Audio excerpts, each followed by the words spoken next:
Hey everyone, what's up? It's the Enforcer, and today we're back at it again with another update on the Ukraine conflict. Today, I'm going to recap how the entire 24 hours of the war has gone so far and try and give as much relevant and pertinent information as possible, according to what I know. Some of it may be wrong, but most of it, hopefully, may be right. But before I get to that, let me hop on my stream real quick because this is the only way I can view it. So, let me go to that.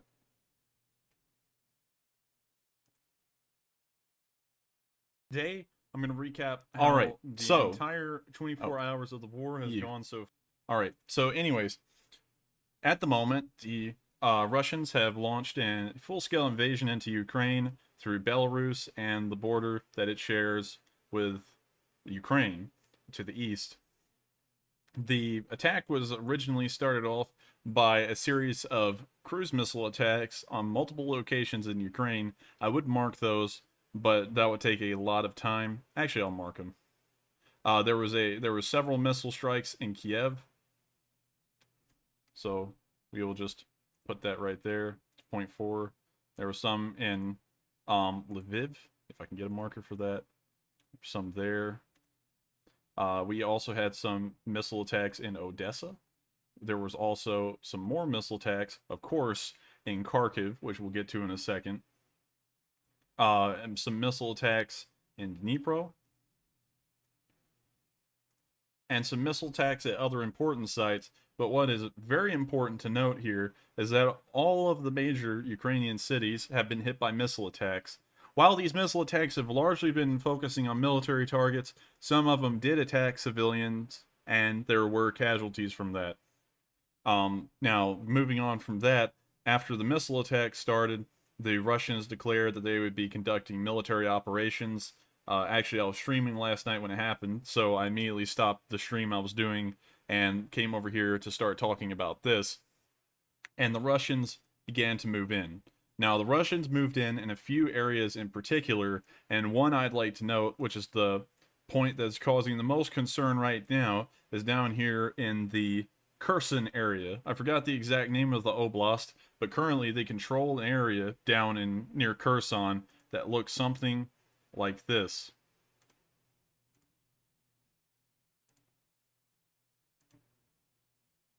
This whole area is... Damn it.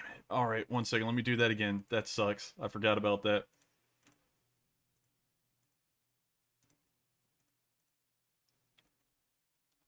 This whole area is currently the Russian front. So we'll save that. We'll also thicken that line and give it a little bit of color. So we'll give it a red line because it's a front line. And we'll also widen it out a bit. So that's how far they've made it out of Crimea at the moment. There was, however, a development earlier in the day where the Russians crossed the bridge into Kherson village, and as far as I know at the moment, they have been pushed back over the bridge to the other side. Also, some other areas that have been rather interesting is the Donetsk and Luhansk areas of Ukraine, which have been particularly interesting because the Russians moved forces into those before the actual full-scale invasion of Ukraine began. However, at the moment, they have made nearly no ground at Donetsk and Luhansk. The reason why I believe that no ground has been made is because over the course of the last 8 years, the Ukrainians and these two rebel republics have laid mines almost everywhere. So crossing this area in between Donetsk and Luhansk is almost impossible without having to clear minefields. So I believe that's why the progress has been slow in this area. But that may also change as well. We'll generally imitate the same front line that's here right now. I do believe it may have moved a little bit, but we'll outline it with red just to make it clear that this area is still almost stagnant and static as far as the front line is going. So, I did it again. Oh my god. We'll label this as the Russian front, if I can get this down right this time.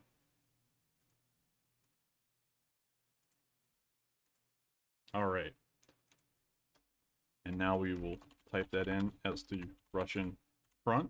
We shall save that. Change this color to red, so that way we all know that that's where the Russian front is currently at. And we will wind that line out just to make it very clear. All right. So their moves in the south have been rather swift near Crimea, and they've been rather static here. But where else have the Russians gone, and how well have they actually gotten anywhere? And the answer is that they haven't really gotten far. At least it appears that they haven't achieved their first day objectives, and I will explain why I believe that they're currently falling short in a second. So the first place, and the place that is the most watched right now, is the city of Kharkiv. The Russians assaulted Kharkiv as one of its first moves crossing the border, and they moved straight into the city, almost in a straight line. So I'll draw a little area that signifies the front lines. And you may be wondering why I'm moving around the road directly surrounding Kharkiv, and the reason why is because Kharkiv has not actually been taken at the moment. I believe there is fighting inside of the city, but last I was seeing, it looks like they may only be in the outskirts of the city on the northern side. And so we'll mark that. We're going to put that in red, and we're also going to make the line wide so that way we can tell that that is a Russian front at the moment. The city is apparently holding well at the moment. You know, as far as I know, it may not be holding anymore, but the last I was hearing about it, it was holding rather well. There's been a decent amount of Russian armored personnel carriers and tanks that have been destroyed around Kharkiv, as well as some Ukrainian ones, which I saw earlier today. There was a video of nothing but knocked out Ukrainian tanks, and a whole entire column of it. It appeared that they had been destroyed on the highway driving in a line behind each other with almost no time to react. So that tells me that the attack on that Ukrainian tank convoy must have been very swift, incredibly swift. Another place that is starting to garner some attention is this area near the city of Sumy. Sumy has been a town that's drawing some attention because, one, there is a large battle going on for the city right now. Two, according to the Russian government, a logistical division was able to push out a Russian assault division almost on their own, which is suggesting that the Russians may be demoralized. Damn, why does it keep doing that? I click backspace and, to type in that it's a Russian front, and then it just does that every time, and I have to do it a second time. So let me do it one more time. We're going to draw this front line kind of like this. There we go. Put it up there. We're going to type in Russian front. And so this is the Russian front at Sumy. They went into the city, and then the Ukrainians, as far as I know, as far as the information that I have heard has gone, they have been pushed back out of Sumy, and they're on the outskirts of the city. So that's interesting to me. That's news. We might want to actually adjust this little front line right here, so that way it includes this side on the other side of this bridge, because it looked like they were still over there in the video I was watching earlier today of the gunfight. So that's what the front line looks like right now. Sumy may be in half Ukraine, half Russian control. Let me check those comments. Hey, Hayate. It's good to see you again. It's good that you're back on the stream. So another place that I've seen, now these are the only places I've seen that are of note, and so I'm marking them. I'm not going to be marking all the changes and front lines on the Russian border because that would take a lot of time. I'm only going to be marking the important places where there is something of note to talk about. So the next area is this area around Chernihiv.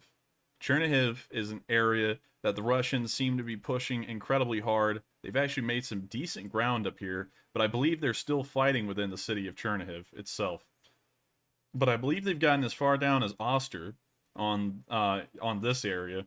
So we'll draw a little border like that. Click that. Backspace, we'll type in Russian front. And it appears that the Russians are trying to move as fast as possible for Kiev on the eastern side of the Dnieper River. Widen that out a bit. There we go. Solid. So they've made great progress there, but it appears that their progress may be slowing a little bit because there has been no updates or additional information that Russian forces have moved further down. Another area, and this is the last area of note, at least of like a Russian incursion moving in, is the area around Pripyat and Chernobyl. The area around Pripyat and Chernobyl has caused a large stir today as the Russians moved in and began to shell the area, and apparently they've hit the radioactive waste dump which has caused radioactive debris to enter the air, and now that radioactive debris is now starting to float upwards into Belarus, just like it did in 1986. So honestly, I would say that's karma for them, and they get what they deserve. We'll mark that little front line right there. Finish that. Click this. Russian front once more.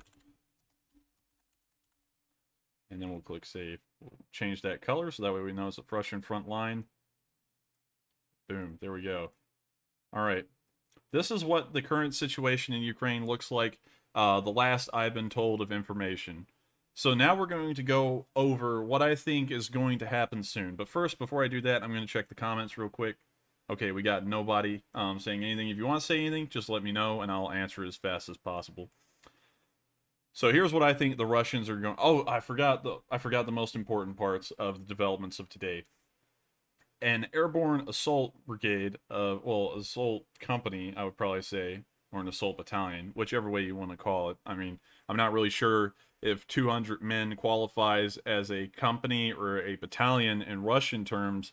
Honestly, it sounds like about 2 companies. I believe a battalion is about 4 companies. And Russian doctrine, I'm not sure on that. Don't hold me to it. But they flew them in to an area, I'll just put a marker, called Hostomel at this airport, the Antonov International Airport. And from now on, I'll be calling it Antonov because that's much easier for me to say. They landed 200 VDV infantry on the airport to hold it. And the Ukrainians immediately began to counterattack. And over the course of the day, they have completely wiped out the VDV infantry that are holding Hostomel Airport, and they've retaken the airport. So that will now be wiped off the map. I just had to show that for y'all for a second, though, so that way you knew. But they've been wiped out. And this starts leading me into why I don't believe that Russia has achieved their first day objectives. Because they didn't expect such a staunch resistance from the Ukrainians. And this is all being based off of this one incident here at Hostomel. Because here's why. All right? They sent 200 men to hold an airport just a few miles from the capital of Kyiv. They sent helicopters as fast as they could in a large group, almost entirely unprotected by any sort of attack helicopters, at least as far as I could see in the footage, straight to the airport. The lack of attack helicopters tells me that they weren't expecting that much resistance, and the amount of men they dropped off and the lack of support they have tells me they didn't expect much resistance at all, and they expected this whole entire operation to be pulled off successfully within the course of a few hours, and they would start landing aircraft at Antonov Airport, and they would start to encircle Kyiv. And the reason why I'm saying this, and it makes a lot of sense when you think about it, is if they had secured, we're going to draw up a new line. This one's going to be green to show the proposed idea of what I believed was going to happen, is that if they had gotten the 7,000 troops in that airport that they were aiming for, at least that's what we've heard, this is what would have happened. They would have spread out from Hostomel, not outwards, not straight into Kiev. They wouldn't have gone straight towards Kiev. Here's what they would have done.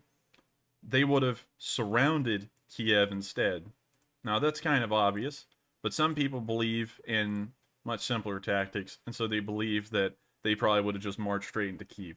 But I know that the Russians are just a little bit smarter than that, and they would have completely surrounded this area. Proposed Russian front, based off of what happened today. And let me mark that as green. Let's get that. Oof, that's pretty dark. We'll put that just like that. They would have controlled this area, for sure. No doubt. They would have surrounded Kiev on that side. And this large force up here that has been trying to go down to Kyiv all day long, the goal for them was that they would have pushed through the Ukrainian defenses, and they, too, would have surrounded Kiev. I'm sorry, I keep on calling it Kyiv. Kiev, I mean. They would have surrounded it from the other side. They also would have tried to control this highway for logistical purposes, so I'll make sure to mark that one down. And so this is also another proposed Russian front. Save. We'll make sure to mark that green like the other. A little bit darker. Polygon transparency. We want that about up to there with a border width like that. There we go. And so what I assumed was going to happen today, if that airport attack had been successful, is that these, and well, actually, to rephrase that, this would be a better way to say that. If the resistance was lighter from the Ukrainians, this is what today would have looked like, for sure, in this area at least. They would have surrounded Kyiv. Also, they may have made it a secondary objective, although I believe that they think this would have been enough to force some kind of surrender. They probably would have also made it a secondary objective of the day to try and link up this area of, like, up in Chernobyl and Pripyat. They would have tried to connect this little enclave down here with it. I'll mark that in blue if it will let me. And they would have tried and keep one major roadway in there so that way they could make sure that they had quick transport of troops. I be damned. Wow, look at that. We're going to do that again.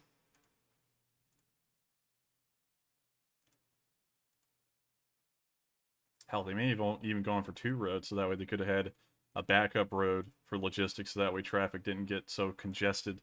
So we'll include that one as well, that other major roadway, and we'll call this proposed secondary objective.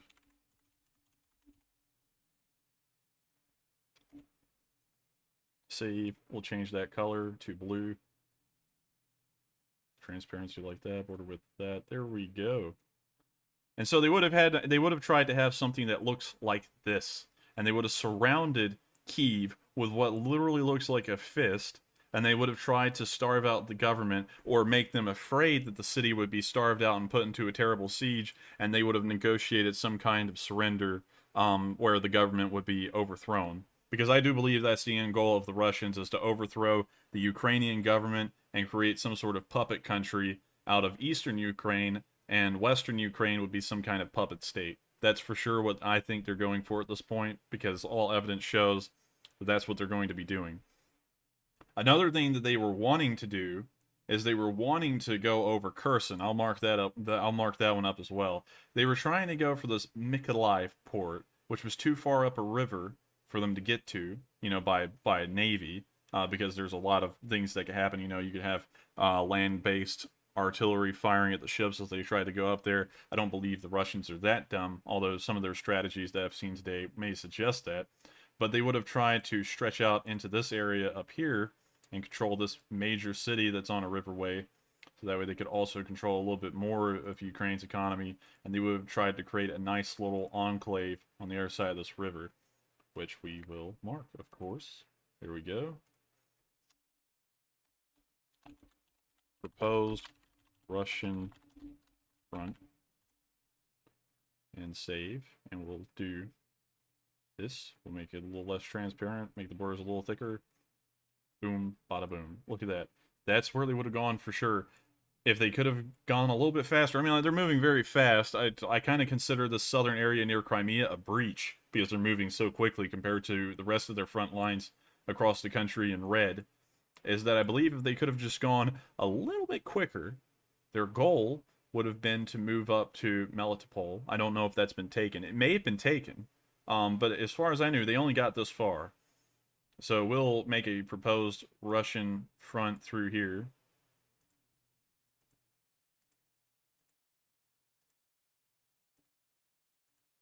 There we go. And we'll make this the proposed Russian front. And so this area most likely was a first day objective of the Russians as well. They wanted to have a nice little grip of the southern Dnieper River area, so that way they would have had a great way to struggle Ukraine's economy as far as the shipping went out into the Black Sea. That's kind of suggested as well through their bombing of Odessa with the cruise missiles. But so far, it looks like they haven't really pushed that much. Maybe they're planning some kind of naval invasion in the days ahead. I'm not really definitive on that, though, so don't hold me to it.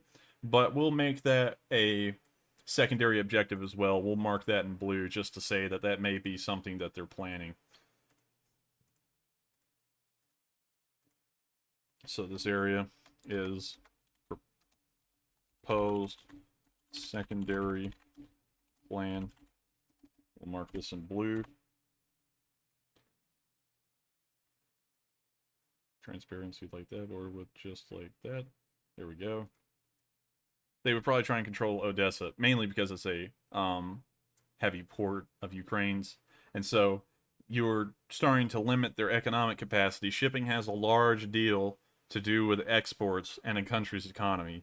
And one way to damage a country is through its logistics and its economy. And the logistics and the economy can almost be tied together because they're almost hand in hand. So if you're cutting out their supplies from the Black Sea, the only way you have to get supplies in is through Poland. And if you start to destroy the railheads in these major cities, then you're starting to cut that out as well, and then you're left with trucks. And then, of course, by that point, it's starting to get stretched thin because they're, obviously one truck driver cannot carry as much as one train driver on one train can, and then you have to have hundreds of extra truck drivers driving down these roads. But then the Russians would probably just get into bombing truckers into oblivion, or they would start throwing cluster bombs down on these roads, these major roads, and they would start trying to cause traffic jams where the supplies are slowed if they were trying to not kill every single civilian they see like they are right now.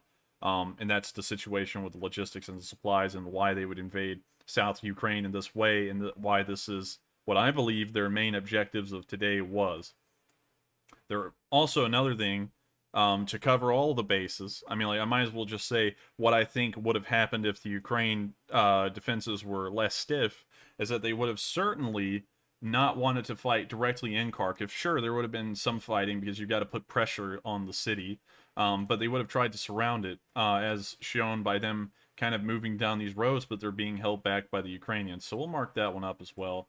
They would have probably made a little siege area, something shaped like this. Not exactly. I mean, like, I'm not an artist or anything, but this would have been close to what I believed it would have looked like. And so we'll make this one the proposed Russian front as well. We'll save that. We'll mark it green. Green with envy. We'll put borders around it right there. And so they would have tried to surround Kharkiv and started to starve it as well. And also that would have cut them off from having any connection with the Ukrainians, so all the logistical abilities in Kharkiv could remain intact. Although I do believe the Russian plans have changed, and we'll talk about that in a second. And up here, to round this all off, they would have certainly surrounded Sumy as well. Maybe even pushed directly through it, but we'll say that they're just using encircling tactics on everything, kind of like how the Germans did in the 40s. And so they're going to surround Sumy in this proposed plan, and they would have just started to starve these cities out. Proposed Russian front. Save. We'll light that one up.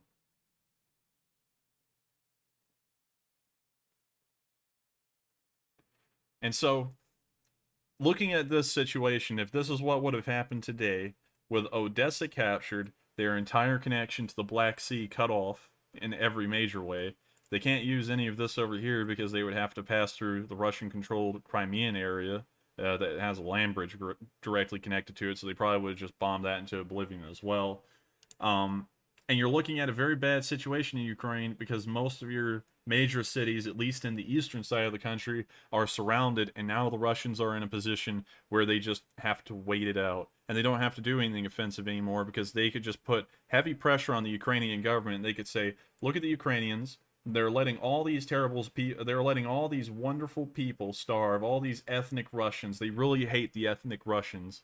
And if they had just surrender, all this suffering would stop. They forced our hand into doing this. And that would have been the exact way that would have been phrased, and it would have forced the Ukrainian government to surrender to the Russians. And then that's when you would get into the whole puppet state thing, and maybe this area up here would be divided, and Donetsk and Luhansk would be like formed into some ugly bastard, and they would control everything from Kharkiv to Kherson and maybe Crimea. No, they wouldn't, because the Russians would still need Sevastopol.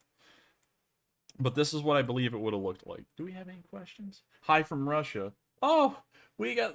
Don't poison me, man. Don't poison me, okay? I'm sorry, Hans. I'm just saying what I think would have happened. We also have what appears to be another Russian, Inna Borisov. Inna Borisov. I believe that's your name. Vun. You said fun. .fyi. I don't know what that means. If you want to elaborate on that, feel free. But anyways, back to what I was saying about Ukraine. This is what it would have looked like at the end of the day.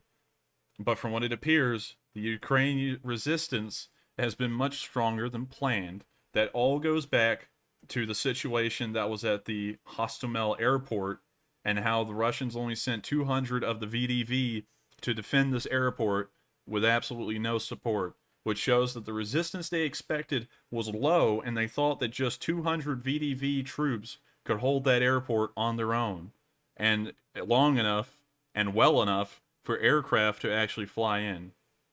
Now, that may be wrong. Another idea I have is that that was some kind of distraction while they would have planted troops down here at the Boryspil International Airport, which is down near Ukraine, down near Kiev, sorry, as well, and they would have had aircraft land here. Because honestly, out of the two, I believe that Boryspil could probably hold a higher quantity of aircraft landing and taking off because it has 2 runways instead of 1. So that would allow for a lot better flexibility in the supply schedule instead of just having 1 aircraft land at a time, and if an aircraft's having to take off, the other aircraft are having to wait, and it seems like it would be a choke in the chain. So it may be something that's going to happen, but I don't really know. But Hostomel definitely failed because the resistance was not expected to be that bad. And also up here, considering that if you're going with what I'm thinking, and they were supposed to have made it all the way down to Kyiv by today, you can generally assume that they expected the resistance to not be that heavy in that regard either. Because this front looks exactly like they were spearheading for Kyiv immediately. And over here in Pripyat and Chernobyl, which is really the only area that you've had significant frontline changes on the entire western side of Ukraine, that suggests they're going straight for Kyiv on the other side as well. So that's certainly what they were going for, but the Ukrainians have apparently stopped that dead in their tracks.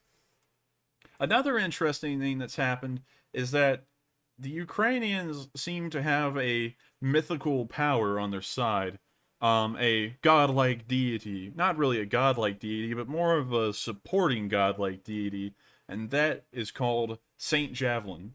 Saint Javelin is a gift given to them by the good Lord, and it is defending them from Russian foes who are wearing steel armor. You may be wondering, what kind of steel armor is that? Well, that steel armor is T-80s, BMP-2s, BMP-3s, BMP-4s, BTR-80s, BTR-90s. I mean, like, we could go through a whole list of Russian armored vehicles at this point, but you're getting the picture, because today the Ukrainians have announced that they've destroyed 30 tanks, 130 armored personnel carriers. They estimate to have killed around 300 Russian personnel. They have claimed 7 aircraft kills and I believe 6 helicopter kills. That number may have been changed by now because there's a fighter ace who's gotten another kill, according to what I've heard, so the number of destroyed aircraft may have gone up to 8. But we'll just leave it at 7 right now because that's what I heard the last I saw. But speaking of which, that's really weird, because the whole entire goal of the cruise missiles that were hitting Ukraine was to knock out military installations. Most importantly, maybe the most important one that they could knock out was the Air Force, yet they're getting aircraft shot down, and they've also claimed to destroy Kyiv's air defense system, yet the Kyiv air defense system has shot down an aircraft just about 20 minutes ago. And so, what does this suggest? This suggests that the missile attacks that they took on these installations were not effective, and apparently the Ukrainian air defense system is more intact than anticipated, and the Ukrainian Air Force is more intact than anticipated as well. And in the Ukrainian Air Force, it appears that we've had a hero in the midst of all this. Some call him the Ghost of Kyiv.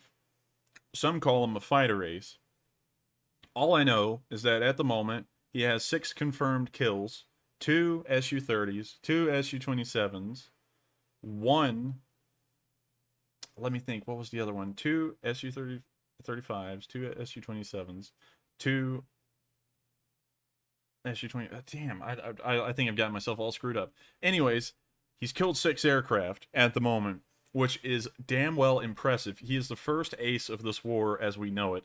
And he has been seen flying around the city shooting down aircraft, getting in a couple of dogfights. This guy is a legend at this point. And in terms of the air war that's being waged over Ukraine at the moment, the guy is a living legend. Let me address the comments real quick. Okay, we got no comments. If anyone wants to comment, just feel free. I'll try and answer the best I can.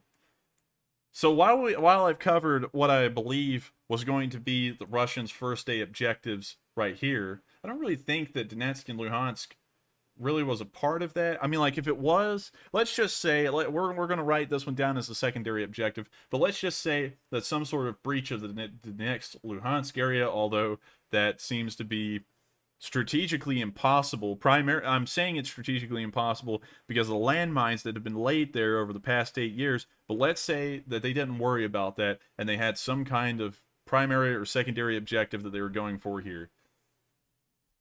That would have had to have been, I mean, like, the only way I could look at that was that they were supposed to make some sort of breach out of this pocket and they were going to go straight for Dnipro. In one way or the other. I'm sorry if I'm butchering this. I know I probably have a couple of Ukrainians and Russians in the chat wondering what I'm saying about this, and I'm sorry if I'm butchering the names. I'm not a native Russian or Ukrainian speaker. I've tried learning it, but that didn't really go far because I just, had many other things to do and couldn't really focus on it.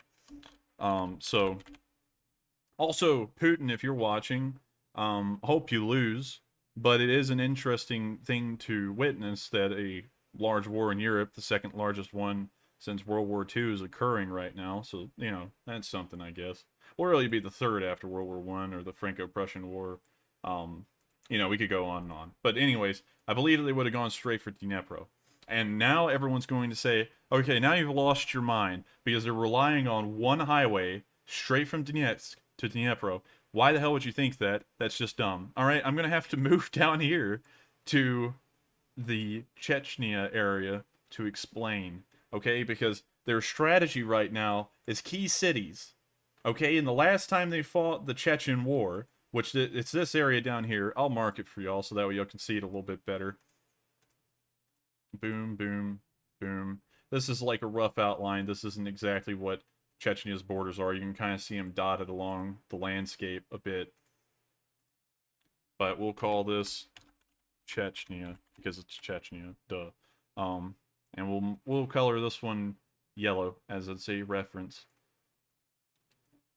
But when they invaded Chechnya back in the 90s, because it was a rebellious republic, because Russia isn't actually like the United States with states and stuff. It's called the Russian Federation, and it's made up of multiple like independent republics, and then they have oblasts. It's a really weird system. But anyways, it was a republic that rebelled. They tried to put it down, and Yeltsin sent the entire military down one highway. It was like this. It was this one. They sent them all straight down one highway, straight to Grozny, and captured the city. And they said, "We have won." And then they got attacked by Chechen rebels for like the next 6 years. It was an absolute fiasco. People were getting shit on all over the place. It was terrible. And so they backed out, and then Putin became president. And a couple of years later, he said, and this was before he invaded Georgia, he said, okay, we're going to do this a better way. So about around 2000, because I haven't read up on the Chechen Wars recently, but it was around the year 2000, they were using the Ka-52s for the first time, and the Ka-50s, I believe, and then the 52s maybe later on. But they were using the T-90s as well for the first time, and instead of just going straight down one highway, straight to the capital city, kind of like they're doing in Ukraine right now, and say, oh, we've won, they did this systematic push from the north straight to the south. It took several years, as far as I know, and finally in about 2009, they declared it was a success, and they've wiped out the Chechen rebels.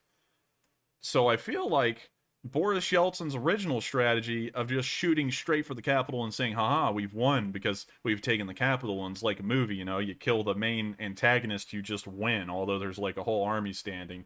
I believe that's what Putin has reverted back to, is that if I take the main cities in Ukraine, it's over. If I can starve them out as well, it'll be over that way too. Let me check the comments real quick. How do you have this information?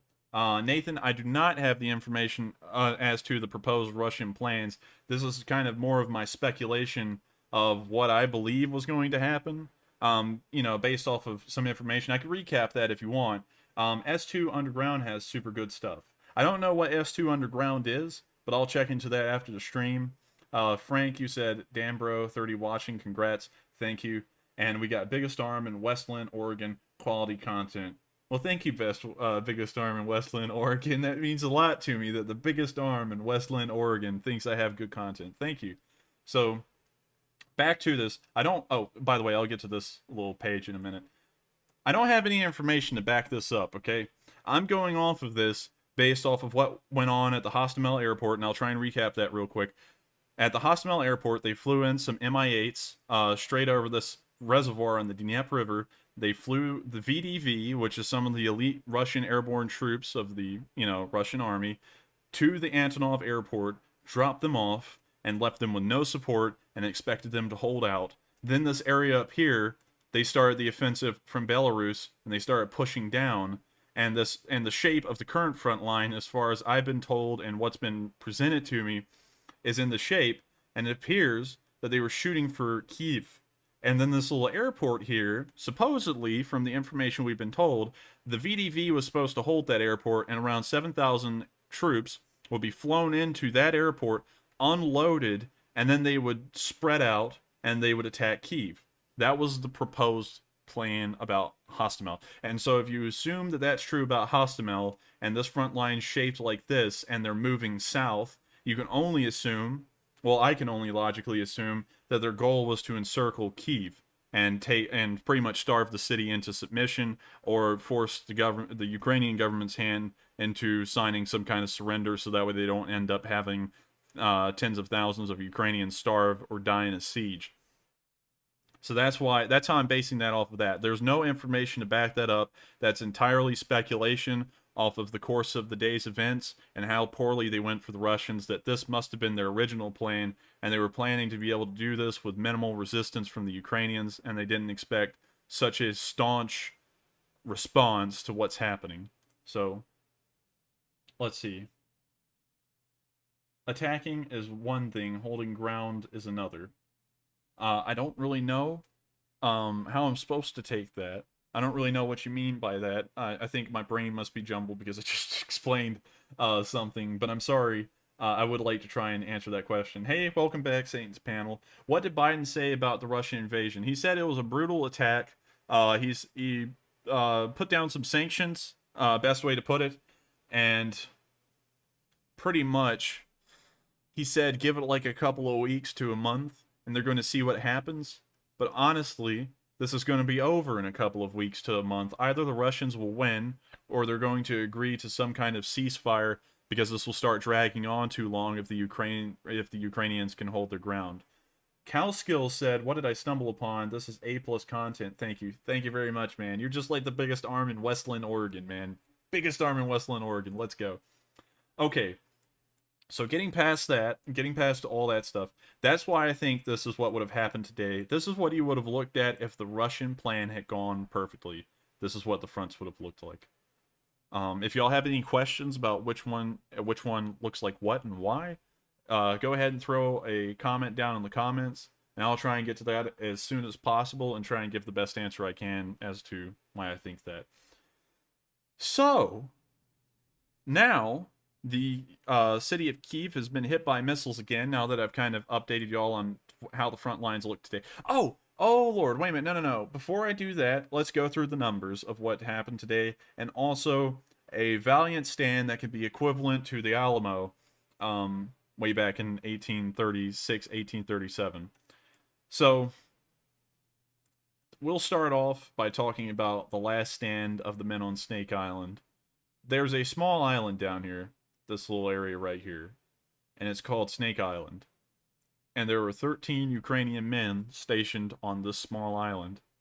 When the war started, the Russian Navy sent some ships to go secure this island, as it holds really no strategic value because of its size, the rocky cliffs around it, and the small dock that's connected to it, the pier. It doesn't really hold any strategic value. The fact of the matter is that it's simply just a small rock in the middle of the Black Sea with 13 Ukrainian soldiers on it. A Russian ship approached the island, and it announced to the soldiers on board, on the island, not on board, it announced to them, that the ship they were seeing off the coast was a Russian warship, and they were demanded to surrender, or else the Russians would have no choice to fire on them. The 13 Ukrainian soldiers, in a valiant stand against the Russian Navy, refused, and in very harsh terms told them to go fuck themselves. And by saying that, they brought down the wrath of the Russian Navy on them. The Russian Navy relentlessly attacked the island over the course of 18 to 20 hours, completely bombarding the 13 Ukrainian soldiers that were on that island, wreaking absolute havoc. And slowly, over the course of the day, each one of these Ukrainian soldiers slowly died due to gunfire and other battlefield, weapons, such as like explosive ordnance and so on. By the end of the day, all of them were dead. But the transmission that they sent to the Russian Navy, and the fact that they all sat there and fought till the very last, even if they weren't able to fight back well or at all, that they would sit there and die for their country on a rock in the middle of the Black Sea for nothing, and be absolutely defiant to the Russians' demands to surrender, resonated across the entire country and the entire world, as all of these soldiers, these 13 brave men, who everyone can only wish to be as brave as, died.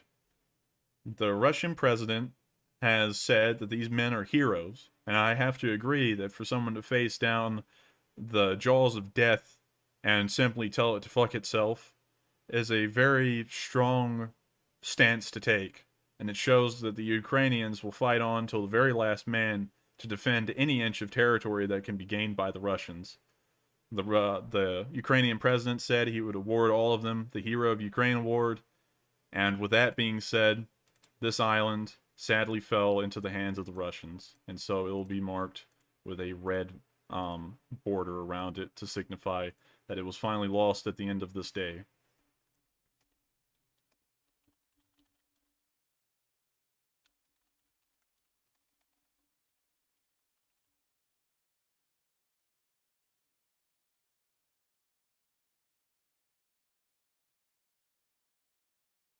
Their stand can be related a lot to the Alamo, as the men of the Alamo in the Texas Republic had almost no chance at all of fighting the Mexican army on level terms, yet they held them off for 13 days, and at the end, all 136 of the men at the Alamo died as well in a valiant stand.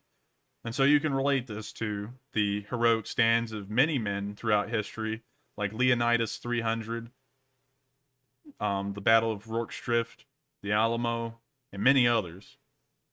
It was a truly heroic stand, and I'm sure they will never be forgotten in the eyes of Ukrainians, and their story will be told to their children and their grandchildren for generations to come, regardless of how this fight goes down. And if they cannot talk about it, the rest of the world certainly will, as it will remain on everyone's minds the absolute resilience of those Ukrainian soldiers in their final moments. Moving on to also more solemn terms, and before I do that, I'll answer some of the comments in the chat. I'm sorry, I will not have pro-Russian talk in the chat. You'll be removed.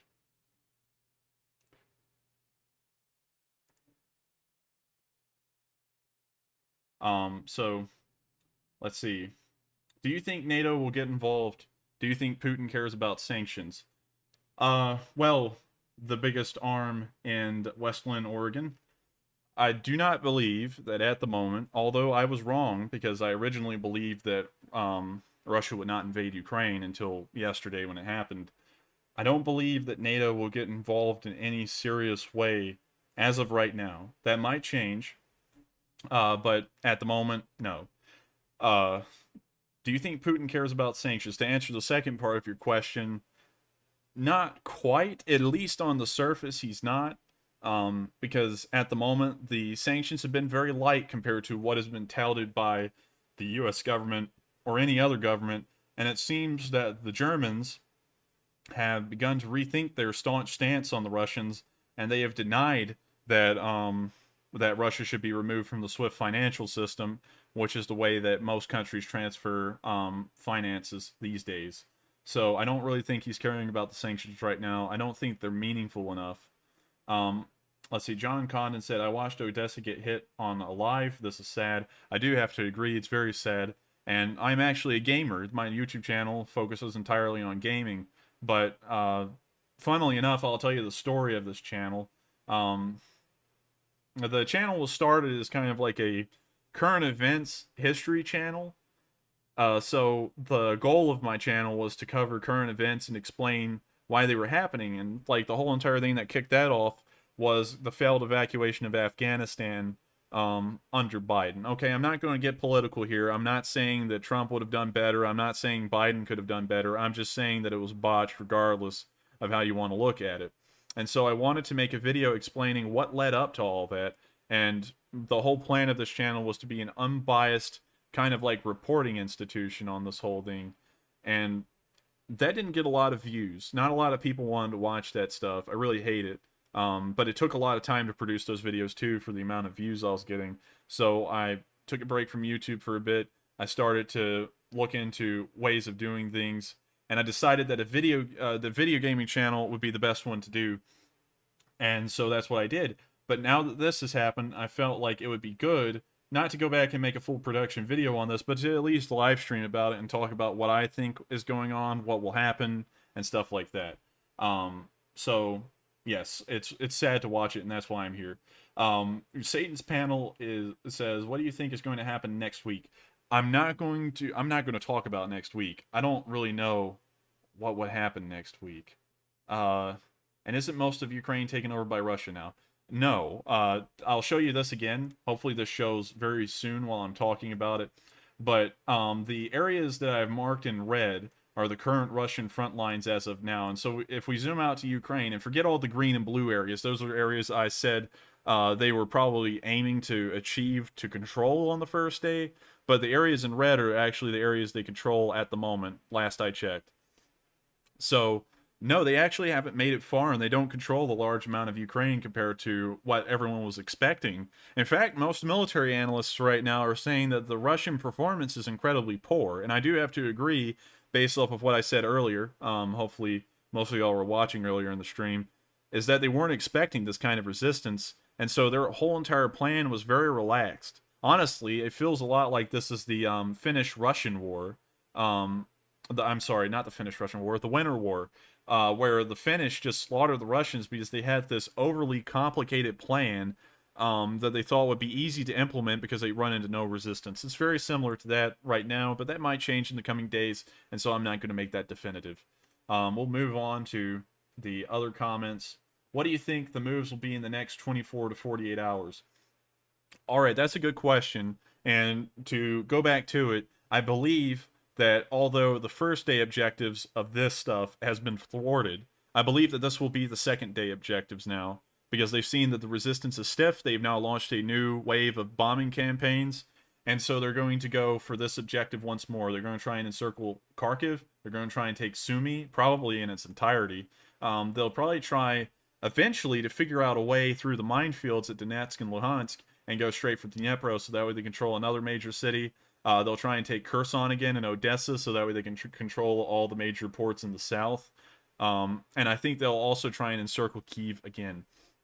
One thing that's been circling the internet a lot is that the Ukrainian president has left Ukraine. The answer to that is that no, he has not left Ukraine as far as I know, and as far as he's saying as of now. He is still in Kyiv. He says that there are currently infiltrators that the Russians have sent in to kill him, and he's the priority target. I do believe that because that was very similar in the invasion of Iraq. We sent out like playing cars to the soldiers with Saddam's face on it and said he was the most wanted guy. So I don't doubt that. That's probably what the goal of this is that someone's trying to kill him, and as he says, decapitate the Ukrainian government.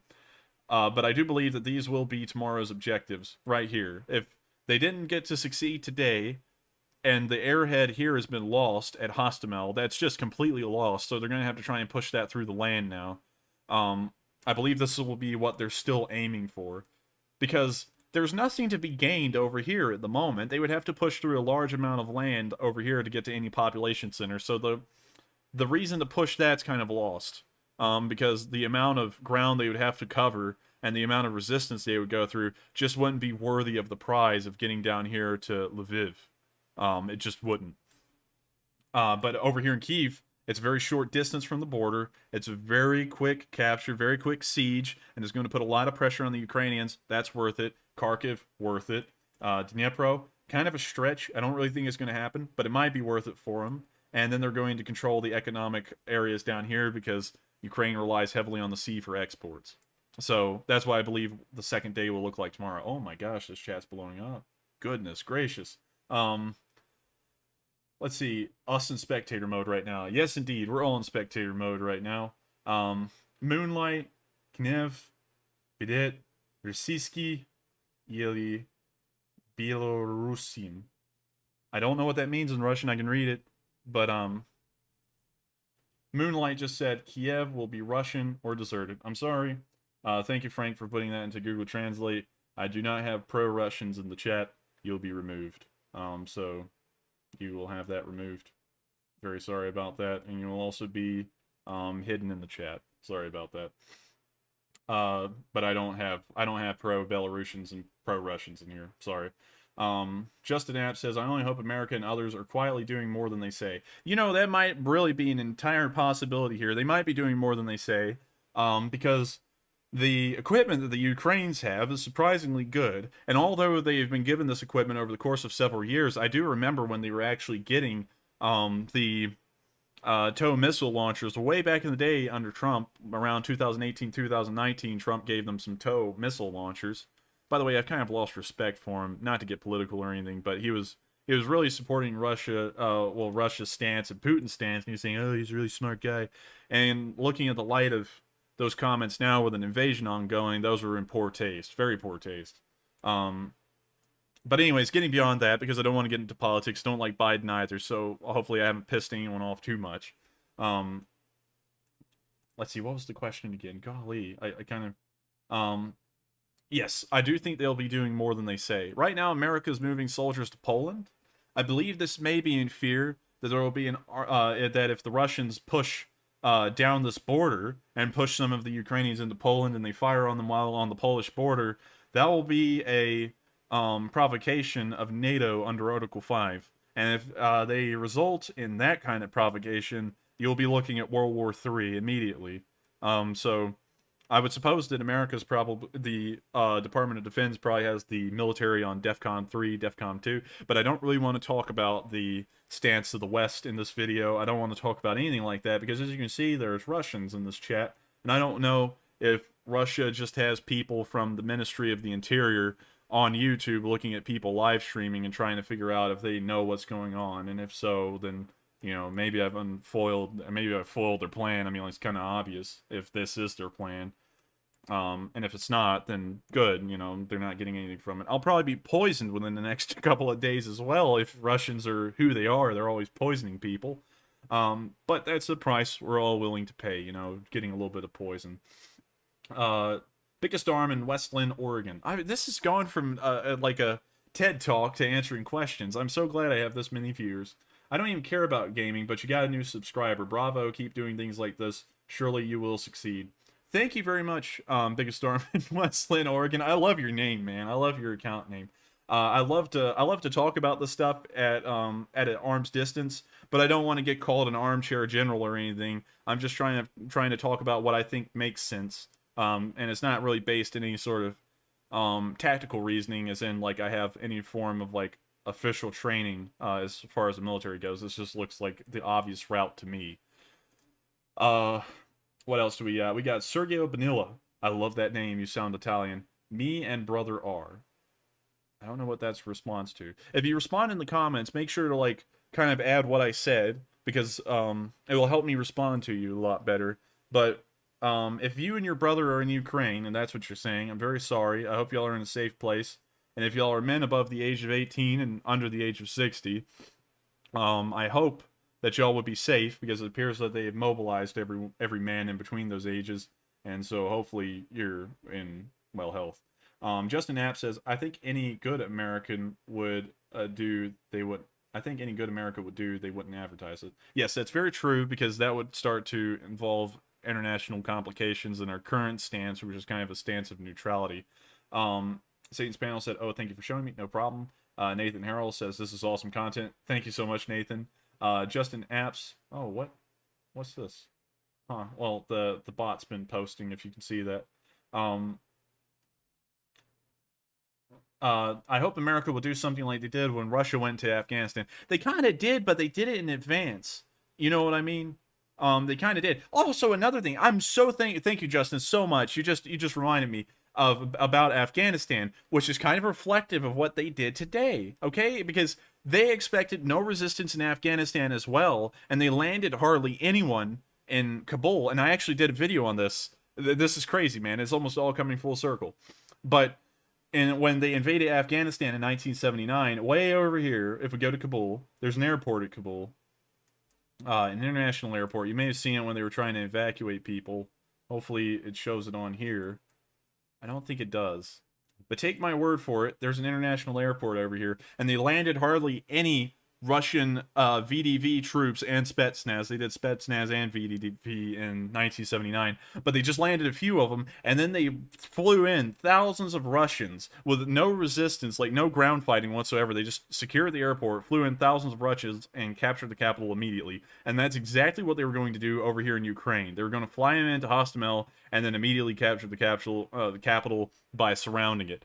That's exactly what they were going to do. It's very reminiscent of their tactics in Chechnya and Afghanistan. So they're kind of like a boxer at this point. You can watch the videos of their old fights and understand what they're doing today based off of what they've done in the past, and their doctrines have almost not changed at all, even in the face of new technology and new ways of fighting, and the technology changing in the face of war. They're still fighting wars like it's 1979.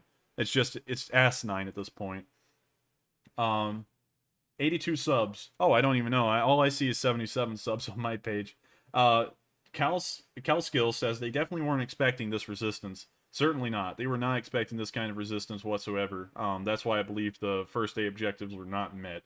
That was not translated. That looks like Spanish, but I can't read that. I know I lost respect for most of our political leaders. Yes, I kind of have as well. I've kind of lost respect in most Western leaders because I don't believe that their action is being assertive enough. And I believe that they're letting Russia kind of get an upper hand in terms of talking. Southern Soldier says, my son is an active U.S. Marine. Congratulations, and I thank you, son, for your service. He says they are talking very possible... Oh, yikes. I'm sorry, man. Oh, shit. Wait a minute. That's already in the chat. Let's not try and share stuff like that because that could let the Russians in on information they may not know. So let's try and keep the information about Western and Ukrainian troop movements to a minimum in the chat because there are Russians here. So I'll have to remove that. But thank you very much for your son's service. I don't want the Russians to see that for too long. There are, and I don't want to sound like I'm paranoid or anything. There are Russians here. This guy, Moonlight, is a Russian, and he's here in the chat. I don't know if he works for the Ministry of the Interior or anything like that, and he's just messing with people on here. But, you know, who knows? Who really knows? Back in the day, we snap at any opportunity to stick it to the Russians. That's right, back in the Cold War we used to. Nowadays, we've kind of grown soft because we're not used to that Cold War mindset anymore. VUR.FYI. Satan's panel said, why do people keep saying VUR.FYI in your chat? I don't know. I don't know what that means either. Can someone figure out what that means and type it in the chat? 100 exactly, thank you. Do we have a body count on the Russian side? I've read mixed things, up to total 400 dead total on both sides. So going back to this map, we'll talk about the red lines. So look at the red lines while I'm talking, and that's what we're talking about. So far, losing all this ground today, the Ukrainians have lost 137 soldiers. 10 of those were officers. 13 of those were on the Snake Island down here in the middle of nowhere. So the losses for the Ukrainians have been light as far as they're letting on. They may be fabricating those numbers, but I don't really feel like they have an incentive to... Well, they do have an incentive. It keeps up morale to fabricate numbers sometimes. The Russians, however, have not published any numbers, and anything that they do publish, I do have to believe, is completely a lie, because they said today that no Russian aircraft have been shot down, although there has been proof of multiple aircraft being shot down. We've seen the pictures of the tail section of an Antonov 26. We've seen video of Russian aircraft dogfighting. We've seen videos tonight of a Russian aircraft getting shot down over Kyiv. They are lying about their numbers. The Ukrainians estimate that their casualties are somewhere around 300. So the Ukrainians are almost inflicting a kill count of around 2 to 3 of Russians versus one of their men. So they are putting up an incredible resistance. That usually when you're invading a country, you want to have an advantage. Well, really, when you're pushing any objective, as far as I've been told, from my knowledge, you usually want to have a 3-to-1 advantage over the enemy. So for every one guy they have, you usually want to have 3. And so the Russians have really equally paired themselves up against the Ukrainians, which doesn't make any sense because as far as all the satellite pictures have gone, they only have 230,000 troops across the entire Ukrainian border attacking and invading. Now, people say they have a military of about 100, well, not 100,000, a million people, but you have to put that into perspective. About 1 in 5 of the people in any military are in a combat position. So they're almost already fielding all of their combat positions invading the country. If you were to just go off of all of these guys are in combat positions. So as far as the Russian capability to fight is gone, I think they're almost stretched. They could probably add about a couple of 100,000 people to the theater and combat positions, but that's not going to be much when you're looking at a Ukrainian army that's around 200,000 strong, and now they're talking about their organizing militias, and the strength of the militias will be around 1 million strong. Whether they're trained or not, I don't really know about the conscription laws of Ukraine to know if those men have served prior or not. But that's a rather large force any way you look at it. They could pretty much just run up on the Russians with a massive crowd, kind of like some did today, pull them out of the tanks and catch them on fire, So that's my view on that. We'll look up the chat a little bit more. Okay, yeah, answer that question. About 300 dead on the Russian side. Russia try and take the same old playbook. That's absolutely right. Trump called Russia's invasion of Ukraine smart and blamed Biden for not doing enough. I do have to agree with Trump that Biden isn't doing enough at all, but Putin's invasion of Ukraine just isn't smart. It serves really no purpose. As far as economics go, which is usually how countries operate, they operate on nothing but economics. It makes no sense.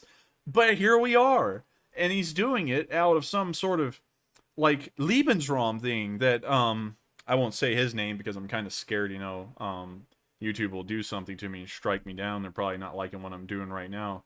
But, like the guy in Germany, the famous guy in Germany, kind of like what he did. Putin's got almost the same explanations as him as to why he's doing this. He's trying to unite all the ethnic Russian speakers. He's trying to unite all the areas that Russia formerly controlled. That sounds a lot like someone else. He's talking about taking parts of Poland. He's talking about taking the Baltics. I mean, that sounds a lot like Lebensraum to me in another way, if you know what I mean. It sounds a lot like it. I don't think Ukraine is going to be the only one in this whole thing. I mean, this is really like Poland in World War II when Danzig was demanded and they refused. It's a lot like that. It's got the same justifications behind it nearly in everything. But this time, no one's appeasing anyone. Because in the series of events in World War II, this would have been like the Anschluss or the demand of the Sudetenland. This is kind of like that. But in the terms of the actual fighting going on and the stance the Russians are taking, this is a lot like the Battle of Poland in World War II. Afghans send them running. I have hope the Ukrainians can too. Absolutely. I mean, every major country in the world at some point has been defeated by a smaller one. The French were defeated by the Vietnamese. America was defeated by the Vietnamese. Britain was defeated by the Americans. Russia was defeated by the Afghans. Everyone's always had a smaller country beat them up at some point. I mean, really, Russia's been beat up by everyone that was smaller. In 1920, they got beat up by Poland. In 1939, they got beat up by Finland. From 1979 to 1989, I believe, they got beat up by Afghanistan. I mean, they got their asses beat by everyone. Almost the only war they won was World War II, and that was because the fate of their entire nation relied on it. That's the only war they won. So yeah, I think Ukraine might actually have a chance of holding. Let's see what else we got. Trump called Putin's invasion of Ukraine smart. Okay, we've already covered that one. Definitely KGB and YouTube live chats. I mean, they're already probably trying to find out where I live. And so that, they can kiss my ass. Cold War never ended. it kind of did, but now it's starting to start up again. This time though, and I think this is bizarre, okay? Because when Fallout came out, and I'm not one of these goons, they're like, oh, this was like Fallout, because that's dumb. But this is starting to relate a lot to the Fallout lore, because in Fallout, China and Russia united kind of like into this one country, and we're starting to see that now. They're starting to really tie really close together to each other, and as far as military and economic alliances, and that's getting concerning. They didn't do that in the Cold War. China and Russia were very adverse to each other in the Cold War, and China actually kind of like aligned itself closer to America, kind of like Yugoslavia did. They never really teamed up with the Soviets either. But that's starting to get a little questionable and concerning, and it's kind of weird that Fallout was kind of right about that, and it's just a video game that's focused in fiction. Uh, Urban warfare heavily favors the home team. Absolutely. No matter how it goes, it will cost the Russians a lot. It certainly will. It's already cost them a lot on the first day compared to the casualties they've inflicted on the Ukrainians. They've lost 30 tanks, 130 armored personnel carriers, more than 7 planes at this point, and about 6 helicopters. It's been a heavy day in losses for them. Would you endorse the Ukrainian use of IEDs to slow Russian advance? I mean, it's war. I mean, like, mines and IEDs are really similar. So, yeah, I mean, like, I think that'd be kind of fair, you know? The Russians are currently blowing up houses in the middle of nowhere. You know, have you seen that video of the Su-30 attacking that residential area near Hospitalettes?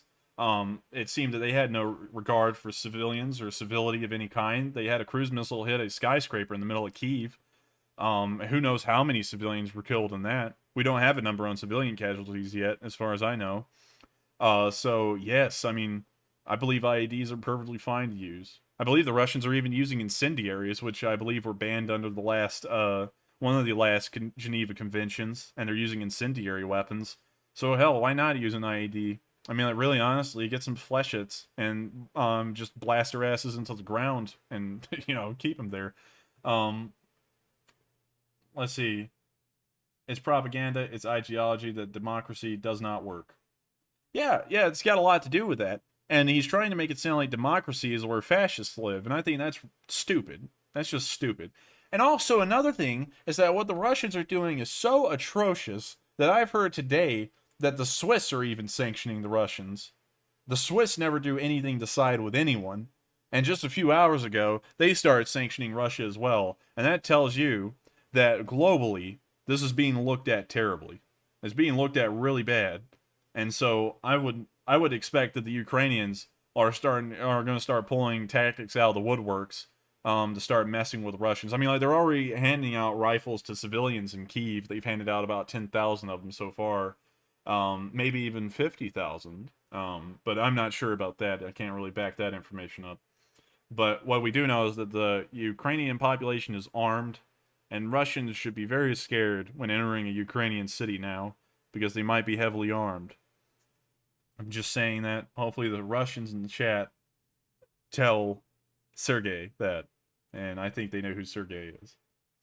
I'll give you a hypothetical. Americans understand, say Mexico ramps up its immigration into Texas, New Mexico in 34 years, and then say we will just call that Mexico now. I don't really know what that's about, so we'll skip that one. I'm sorry. Russia might cheat the war like they cheated the Olympics. Yeah, and you know what I was saying earlier?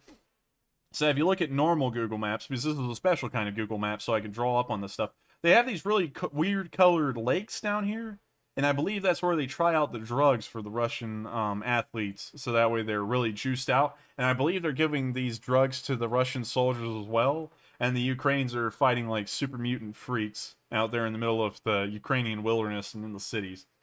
So anyways, back to the discussion. I don't think there's any more comments to respond to, and we'll give that a break a bit because I've been responding to comments for a while, but we're now going to talk about the Ukrainian refugee crisis and the status of who can leave and who must stay.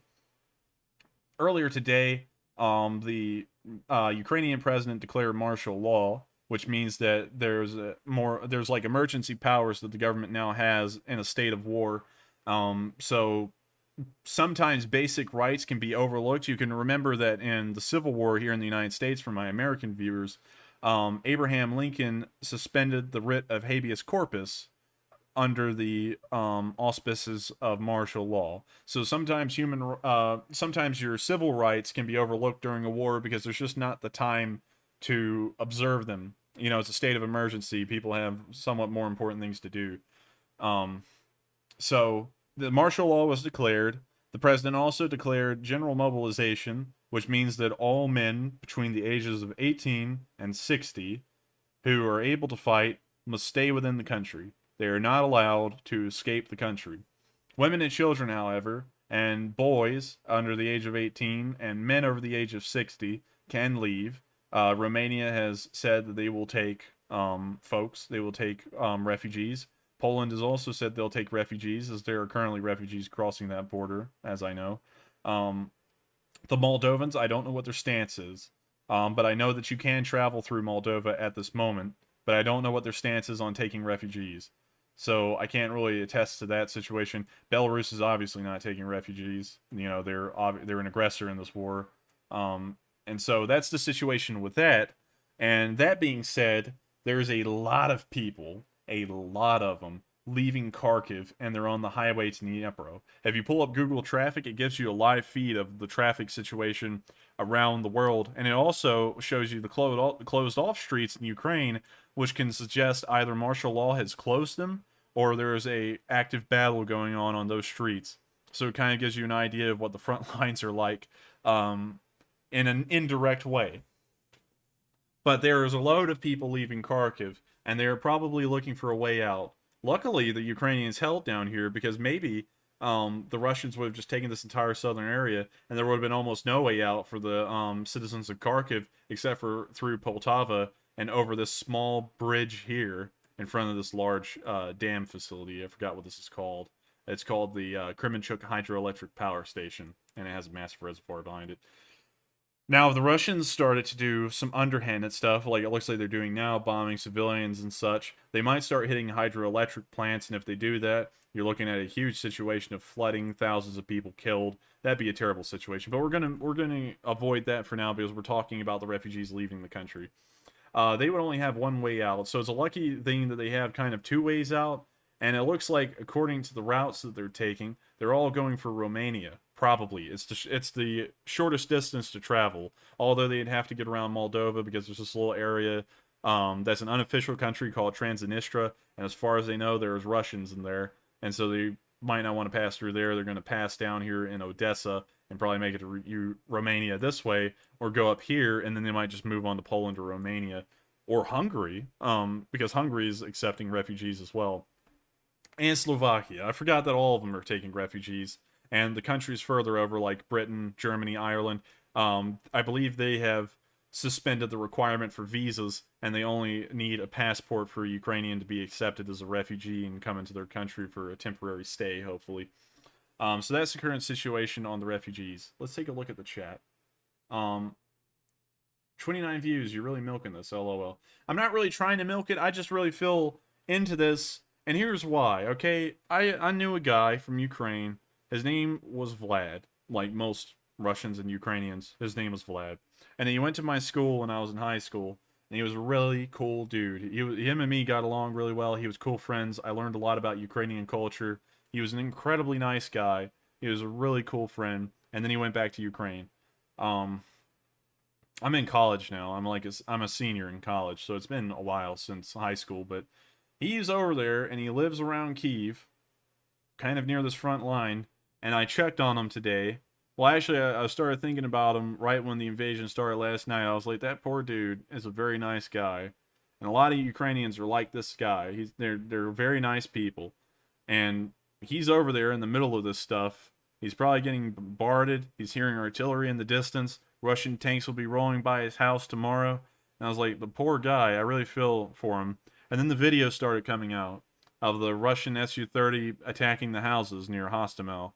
And a whole bunch of other atrocities. There's pictures of people being blown to bits by Russian artillery and, Belarusian artillery. And I started thinking, this is just wrong, what they're doing. It's just atrocious. And so last night, I did something I never thought I'd do again, and I started up a stream talking about current events. And so far, a lot of developments have happened today, and I felt really inspired to make another live stream because the Ukrainians are holding on so well. They mean they're not going to lose. They even mean that to the point of 13 guys would die on an island in the middle of nowhere that has no value to anybody just to prove a point that they will not give up. And so I had to do another stream because I had to talk about these people. They're incredible people. And moving on to that, if you think they're incredible people like me, there are some things you can do.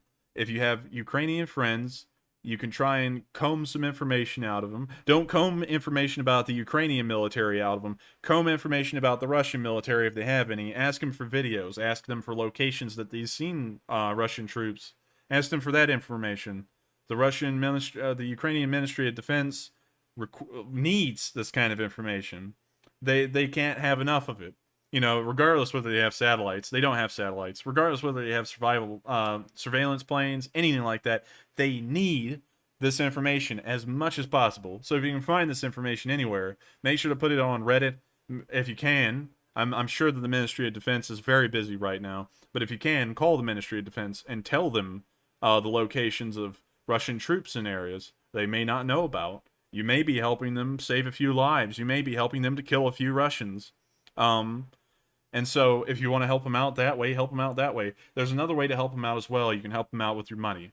The Ministry of Defense, this is the website for the Ministry of Defense. I have a link to it in the description below the video. But they are accepting donations, logistical and medical support. You can also give them money directly. And so if you want to give them money, you just have to get on the website, read through how to do it, and you can send them a little bit of financial support. I'm sure $5 won't help them, but if 1,000 people give $5, it'll help them out a lot. So if you want to do your part to help out the Ukrainians, and you feel moved by their just fervor to defend, I would help them out. Let's answer some questions here. He said your internet is being controlled by a Russian. Your internet is controlled by a Russian downloader. Whatever, dude. I'm still uploading this stuff. Kiss my ass, man. I'm going to be nice to my subscribers, but go suck a dick. Alright? I'm getting sick and tired of stupid-ass Russians. Alright? These people need to be shot. Your internet is controlled by a Russian downloader. Thank you, Frank. Satan's Panel, you said your internet has been controlled by a Russian booter. Crazy Boy laughed. Crazy Boy said I was going to say that. Lord Viking said Steiner's counterattack will push the Russians back. Damn straight. But they're not. But the Ukrainians aren't fascists. Let's make that clear. They're not Nazis of any kind. I mean, the president's a Jew. You can't get any farther from being a Nazi than that. LOL. Who's guessing that Russia is like 15? I doubt Russia be bold enough to attack civilians outside of Ukraine. I don't think they would do that. I have to agree with you that. Satan's Panel said LMAO. Justin said, I'm really into this because the Ukraine has offered a great buffer or neutral zone between democracy and commies.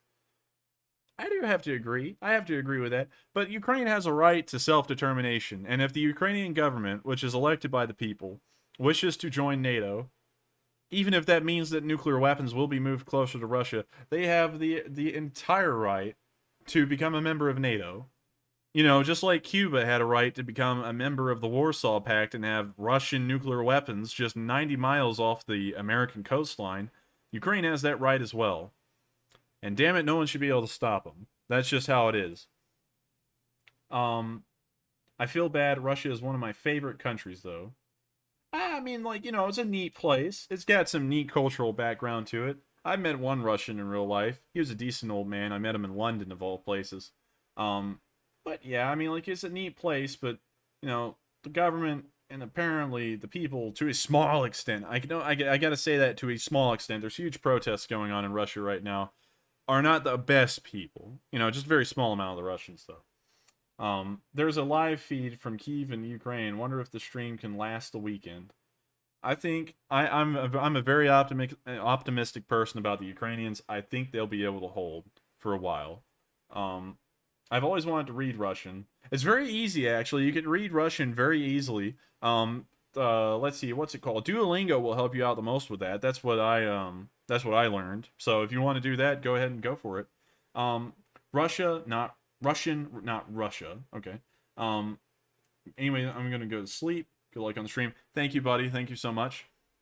And yes, either way, we should have done more. That's right. Biggest arm. I have to reach your name every time. It's just so funny. Biggest arm in Westland, Oregon. Even with Russia's monopoly of violence, Russia is going to have a rough time against armed citizens. This is a testament to the American Second Amendment.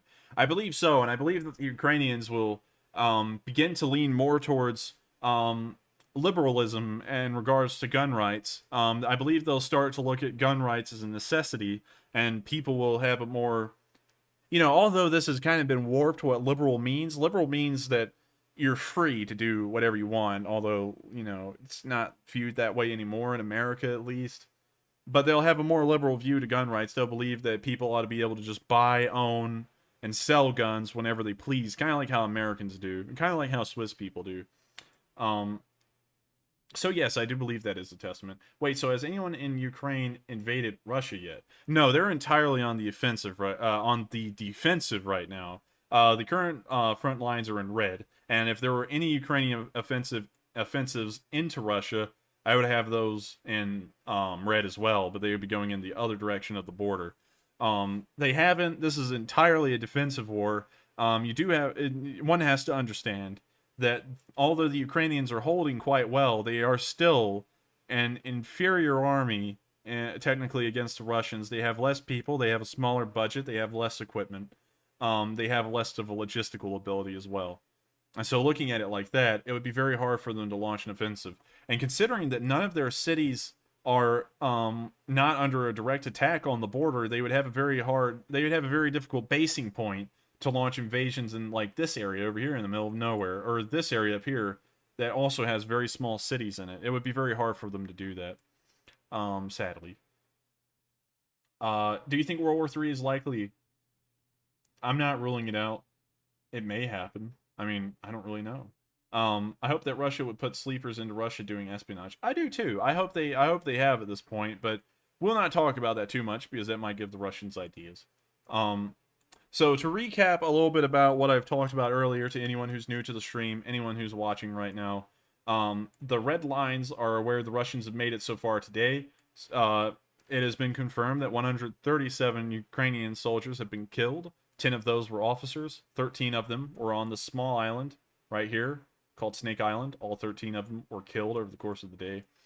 The Ukrainians have estimated to kill about 300 Russian soldiers, destroyed 30 tanks, 130 armored personnel carriers, 7 aircraft, and 6 helicopters. There is an air ace somewhere in the area of Kiev. He is a legend now, just like the men of Snake Island. He is known as the Ghost of Kiev, and he has shot down 6 aircraft last time I checked. We're about to go on Reddit in a second, and we're going to look at if we can get any live information. Hopefully not anything gory, because I can't show that on a stream. But that's the current situation right now. The areas in green are what I believe to be their first day objectives. The areas in blue are what I expect it may have been their secondary objectives for today or the upcoming days if the first day objectives have been achieved. Yet the first day objectives have not been achieved, and all this is speculation. Everything in green and blue is speculation. The first day objectives were not achieved. They're currently in the areas in red, and I believe they're going to try and throw a little bit more muscle at this tomorrow, or over, well, this is tomorrow in Ukraine right now. I believe the sun's rising over there. And they're going to throw some more muscle at this, and they're going to see if they can maybe make this happen. This is what I think is going to happen for sure. So check the news tomorrow and see if I'm right, and if I'm right, if you haven't subscribed yet, come back and subscribe, because apparently I'm a military genius if I'm right, and if I'm wrong, then just forget about me. I'm some kind of idiot. So let's check the comments real quick. They have javelins and stingers. They do damage. Definitely. We'll talk about Saint Javelin again in a minute, but for now we'll circle back to that. YouTube Nightbot said subscribe. Frost 36 kills said I made it. Welcome. Welcome to the stream, man. It was kicking off earlier, but we've only got 20 viewers now, but that's fine. I'm talking about this because I'm moved to talk about it, not because of the viewers. And thank you very much for the subscribe, if you have subscribed. So now let's go over to Reddit. Now, I'm going to say this, I'm not a big fan of Reddit, and I'm not really a big fan of a lot of people on Reddit. There's nice people everywhere, man, but a lot of people on Reddit are kind of weird. But I'm on here because you get the quickest information possible anywhere on Reddit. They upload stuff lightning fast, and I have to respect the community for that. They're talking about IEDs. That was talked on in the chat. Good job. Russian bots on YouTube. Someone is watching my stream. Look at that. Look at that. Someone knows about the Russian bots. They're in my stream, and they're everywhere. I don't know what's going on with them, but DDoS them. If you got the ability, DDoS their ass. How can we logistics for the long haul. It seems like their defensive positions and tactics worked out pretty well. I'd have to agree. That being said, can Ukrainians be in this for the long haul? Meaning, is there enough food, water, oil, gas, munitions, resources, industrial means of production to really anchor down and defend their home turf? This would really be Russia's worst nightmare, as it would prove very costly and expensive for them. I believe right now it's very costly and expensive for them. I don't believe that they expected such material losses on the first 24 hours of combat. They're ranked 20th to 40th on military power index, and this is their home turf. History has shown that it's not always easy for the biggest and baddest militaries to find on another country's home turf. Just curious on your thoughts. Well, this guy, Micarino2, who posted that 3 minutes ago, I would have to say that I do believe that the Russians are going to be in this for the long haul. They have not destroyed any bridges. The only bridge that's been destroyed is somewhere in this area over here, and the Ukrainians have destroyed that deliberately to slow the Russian advance. Although I'll have to revisit my front line map if that's true, because then that means they're somewhere up here. Well, no, I think it's somewhere down. Anyways, logistically, they're doing fine. None of the bridges have been destroyed. One of the bridges is shut down in Ukraine City, in Kyiv City. I just said Ukraine City. Oh my god. But one of the bridges shut down in Kyiv City. I don't think because it's been hit. I think that's a martial law thing. But their bridges are intact. And on the first day, last night, before these front lines were made today, I said the Russians are probably going to be targeting all the bridges along the Dnieper River with cruise missiles. And I said that because the Ukrainian Air Force has very little air transports, and they had cruise missiles hit the airports around Kyiv, which have most of the transport wings for the Air Force there. And if they had knocked those out, and they knocked the bridges out as well, you've knocked out eastern Ukraine's logistical ability to supply the army. And so they would be at a loss, but they haven't destroyed the bridges. I believe they're not destroying the bridges because they need those to invade Ukraine according to their current battle strategy. Like, you know, going to the Dnieper and then just crossing it immediately. If they wanted to. But they haven't done that. So their logistical ability is perfectly intact. The areas they control are almost nothing. This is almost entirely farmland with some small villages scattered around. This is too. This area is very much that, but there's also this large town here that I feel probably has some industry in it. You can probably look around and see if there's anything on here. This maybe is a tourist town of sorts, because it looks like they have a lot of beaches along the Desna River and little lakes as well. So I believe this is more of like a recreational and tourist town, more so than it is an industrial town. And there's nothing up here. This is a radiation zone, except for over here. This small area is not. But over here, this is entirely a radiation zone. So they don't control anything logistically that's important for the Ukrainians to continue their war. They don't control anything out here. They don't control anything down here. And so mostly, Ukraine is almost entirely intact as far as industrial capacity goes and logistical abilities. So I believe at the moment they're well positioned to keep this defensive war going for quite some while. And in the modern world, quite some while in war terms means several days or weeks. Also, let's address the other parts here. Let's see. This would demoralize troops. It would probably instill more confidence in the Ukrainian troops. I mean, like, I think the Ukrainian troops are already highly moralized. I mean, like, that you could tell that by the stand at Snake Island. I mean, like, they mean there will be no ground lost without bloodshed. No mile will not be fought for. No inch of soil will go without shots fired. I think their morale is the highest it can be. And the evidence that Russian platoons are deserting, and now the VDV has been wiped out at Hostomel. Oops, sorry. But now that it's been wiped out at Hostomel, that tells us a lot that the Russians are on the back foot right now, and the morale is low. And considering that their first day objectives have hardly been reached, according to this, it's got to be low. I mean, it's just got to be, according to me. So that's what I'm thinking on that right now. I need to move this over here. If you're a refugee, oh, that's terrible. They've made a makeshift bomb shelter for the newborn children that were in the hospital. A Ukrainian hospital was hit today.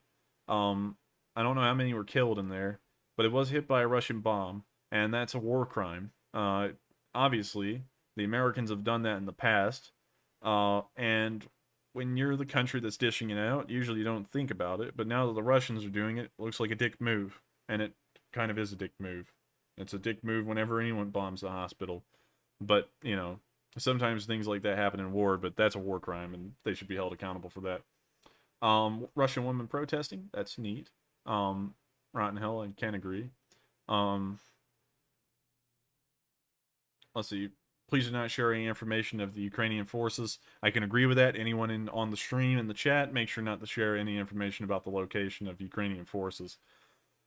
There's been a tanker active over Poland that tells us, and they're in a pattern.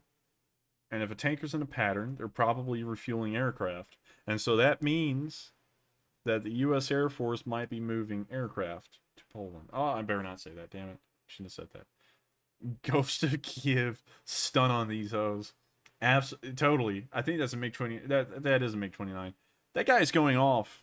This guy, everyone in Ukraine right now is playing Tarkov. If you put this in video game terms, except for that guy, he's playing Ace Combat. This guy is a boss. This guy is amazing. KC-135 east of Ukraine. Police warn Ukrainians to destroy missile homing device for Russian missiles.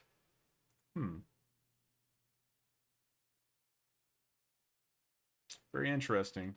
I didn't know that the missiles worked off of a technology like that. If that's true, then that's wild.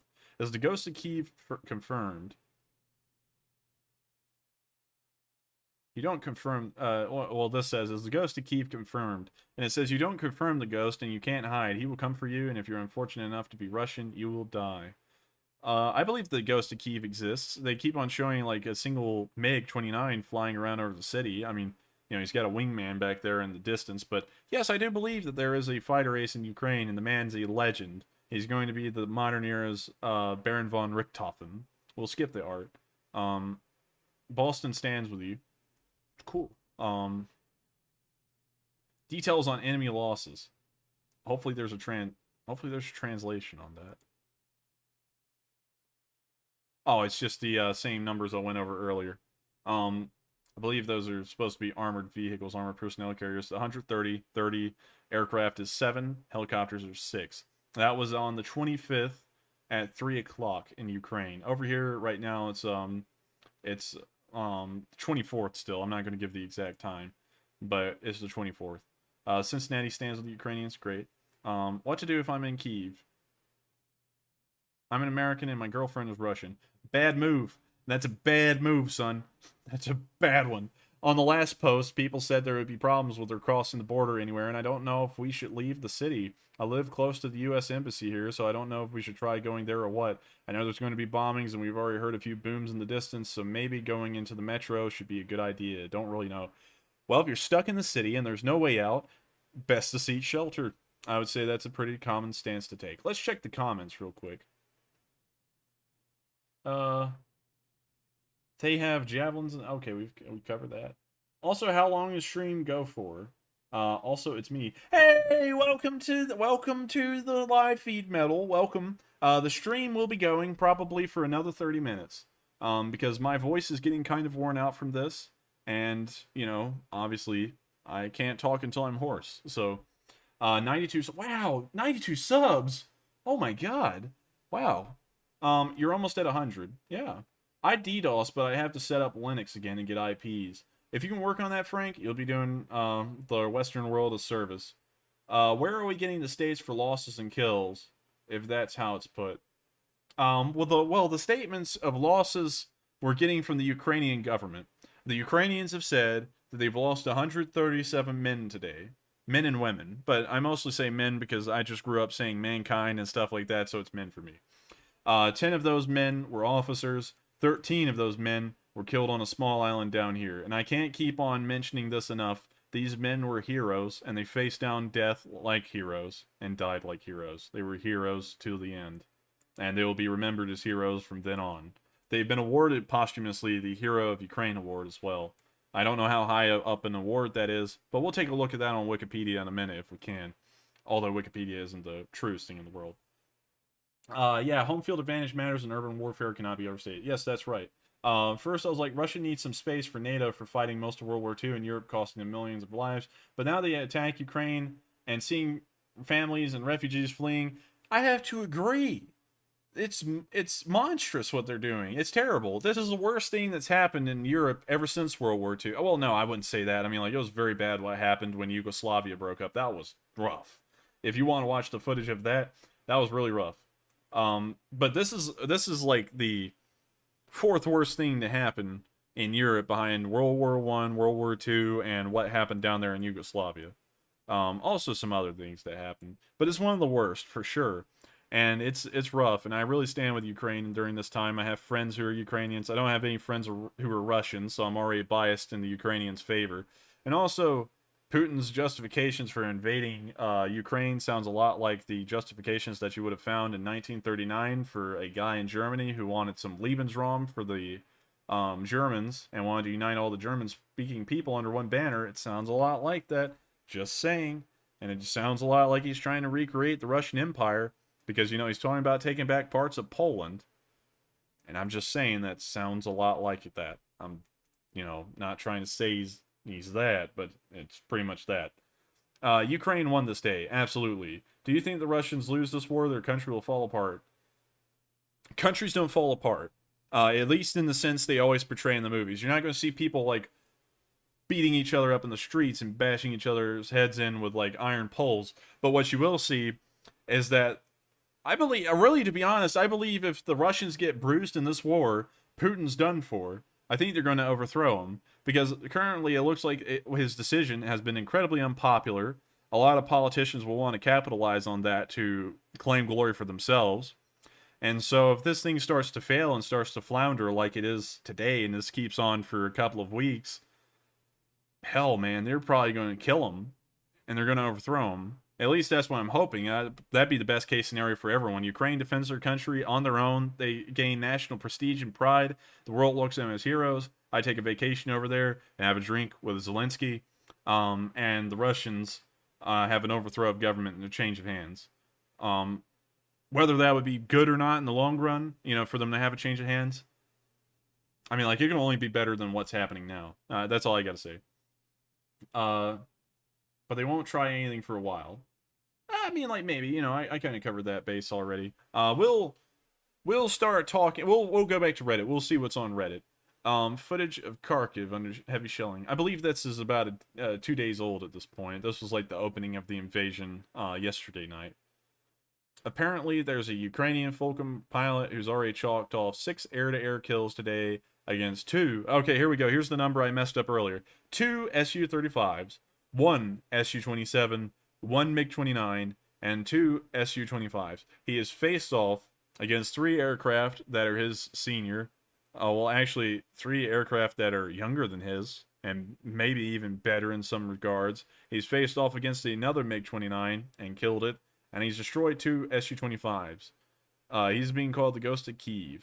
Godspeed and happy hunting, indeed. He's pretty much carrying Ukraine's air kills right now. He's the sole one. If he is the guy doing it, he's the sole one defending Ukraine's airspace.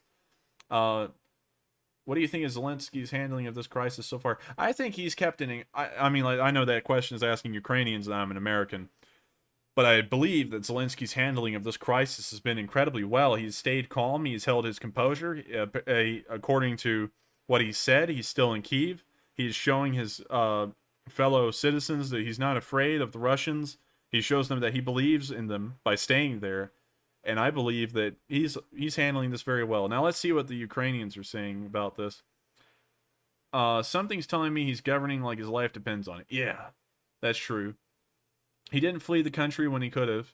He's on with his people like a true patriot. I have much respect for him. I hope he survives. He's made me proud to be originally from Ukraine. I'm very proud of him. I'm not even a Ukrainian. I think he's a great statesman. Outmanned, outgunned as the world watches, and still does not back down. What more can you ask for in a leader? Absolutely true. True patriot going down with a ship. I mean, he's kind of like kind of like Constantine the Ninth, if I'm remembering the correct one. The one who died with Byzantium. during the siege of Constantinople. He's very impressive. I'm glad that everyone's proud of him. I feel like he's doing a much better job than the leaders in the West are just talking about doing things to Russia. Um, let's see. If it's been posted already, don't post again. That's been something that happened with the Poland thing. Like, you can cross the border. Like, 100 people posted that over the course of a minute, and there was nothing on here but that. I believe they removed most of it. Now that's a question I don't really care. It doesn't really matter if they support it or not. The Russians will move through if they want, so I don't really care if they agree with it or not. The country will be carved up however the military can achieve that if the Russians do succeed. Ukraine's military inflicted approximately 800 troop deaths in the first day of fighting, Deputy Defense Minister. That number is a little far off kilter from what the ambassador said a few hours ago. So I'm going to err on the side of caution and say they probably didn't kill that many, because they've only lost 137 guys and then killed 800 Russian troops. I think that's starting to become a little bit of propaganda, because those numbers are getting a little unrealistic. But we'll check on it. We'll go to Twitter and see about it and know. That's a bit optimistic. Yes, that's what I'm thinking. A little optimistic. We'll skip that, and we'll look at the comments real quick. We shall salute the ghost. Absolutely. You damn know the Ghost of Kiev will have a skin in War Thunder and DCS. Totally. No question. When the MiG-29 comes out, he's getting a skin. The Ghost of Kiev is actually a growling sidewinder. Okay, so Frank is a YouTuber as well. If you are watching my stream, you don't know who he is, because he's also a gaming channel as well. And we were talking about this in the chat earlier, that there's a guy called Growling Sidewinder. He plays DCS. He's very good at it. And he's probably the one who's the Ghost of Kiev, and he's sitting up there talking about, okay, well, it looks like we just got into one circle. I'm going to whip around and blast the guy. And he just is wiping out these Ukrainians, and he whips out a little laptop in the cockpit of the plane and starts going through the play-by-play on a little app as to how the planes moved and what happened and stuff. Glad that everyone's saluting the Ghost. The Su-35 just didn't do the one circle right. Yeah, I was just saying that. You know the Ukrainians have nukes if all looked lost. I think they handed over their nukes, or they disarmed them. They inherited some when the Soviets broke up, but I don't think they have them anymore. My thoughts: why NATO isn't doing anything is the risk of nuclear war. That's my thoughts. Yeah, they're probably not doing that for the fear of nuclear war, but the Russians in turn are also threatened by nuclear war as well, because the United States has nukes. Not Paris. I'm like reading the first thing on the map and just getting it wrong. France has nukes. Britain has nukes. Germany, we haven't really trusted them enough yet. But most countries in Europe that matter have nukes. And he does too. And so I don't really know what his logic is in saying that he'll nuke us, because I think he's forgetting about the whole mutually assured destruction side of things when it comes to nuclear war. I mean, it's not like he can nuke us and we can't do anything back. We can nuke him too. And, it's like, what's the point of, to echo something I think Frank said earlier, what's the point of nuking a country, nuking the world, in the goals of trying to take control of part of it if none of it's left? That wouldn't make any sense. And I think is the whole thing on that's bluff, and I believe if America said, we'll nuke you back, he would probably start backing down a little bit on that. Or if he stepped up on it, well, that's the end. I mean, that would just be the end. Either you stand up to this stuff, or it will take you over. One or the other. They still have them. Really? Let me pull that up. Does Ukraine have nukes? 130 nuclear weapons in Ukraine. After the Ukraine held about 1/3, third largest. No, according to Wikipedia, sadly they don't. In 1994, Ukraine agreed to destroy the weapons and joined the Treaty on the Non-Proliferation of Nuclear Weapons. So, Ukraine is, Wikipedia is not the truest thing in the world, but according to Wikipedia, they got rid of them. We'll check another source. Is Ukraine a nuclear power? It appears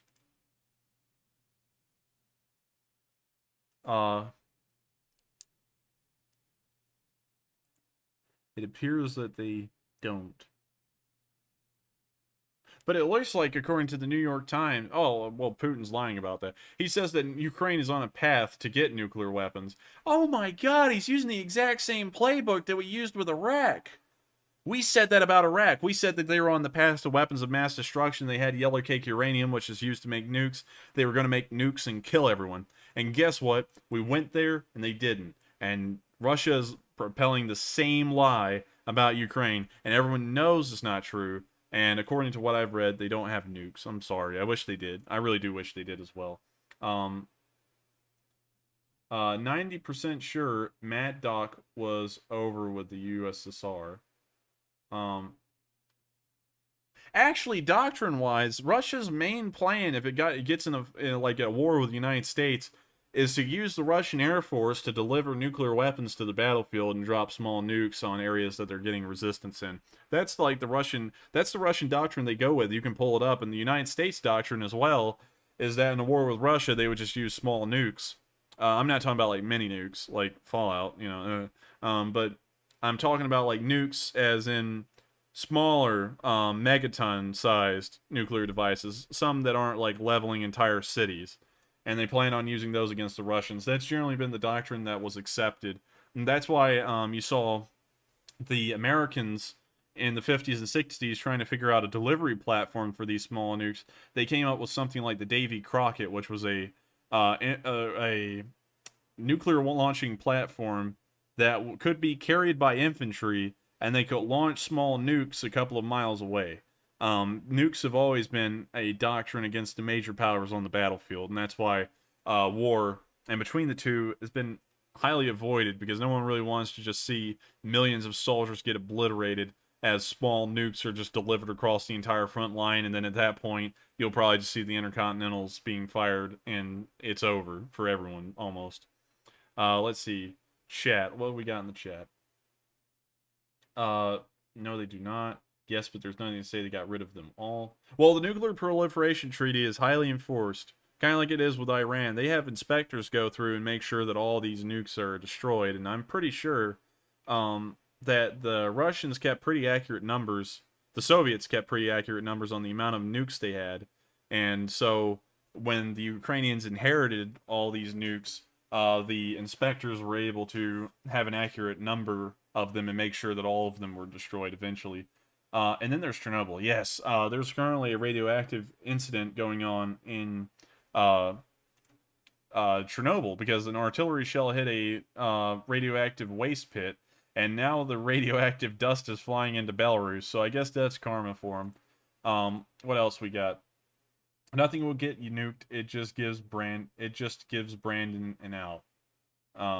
Yes, it kind of does. Honestly, I think they do. Really hope there's some stealth drone popping off random Russian sick locations just to help out a bit. I think they do. Yeah, I think there was a Reaper off the coast earlier today. It did like a pattern right around here, and it was, I guess it was watching Russian troop movements down here near Crimea and maybe relaying that information to the Ukrainians, because what would be the point of us collecting that information if we're not sharing it? So let's go on Reddit. Let's take a look at what's going on here. Russian billionaires lose $39 billion in a day on the Ukrainian attack.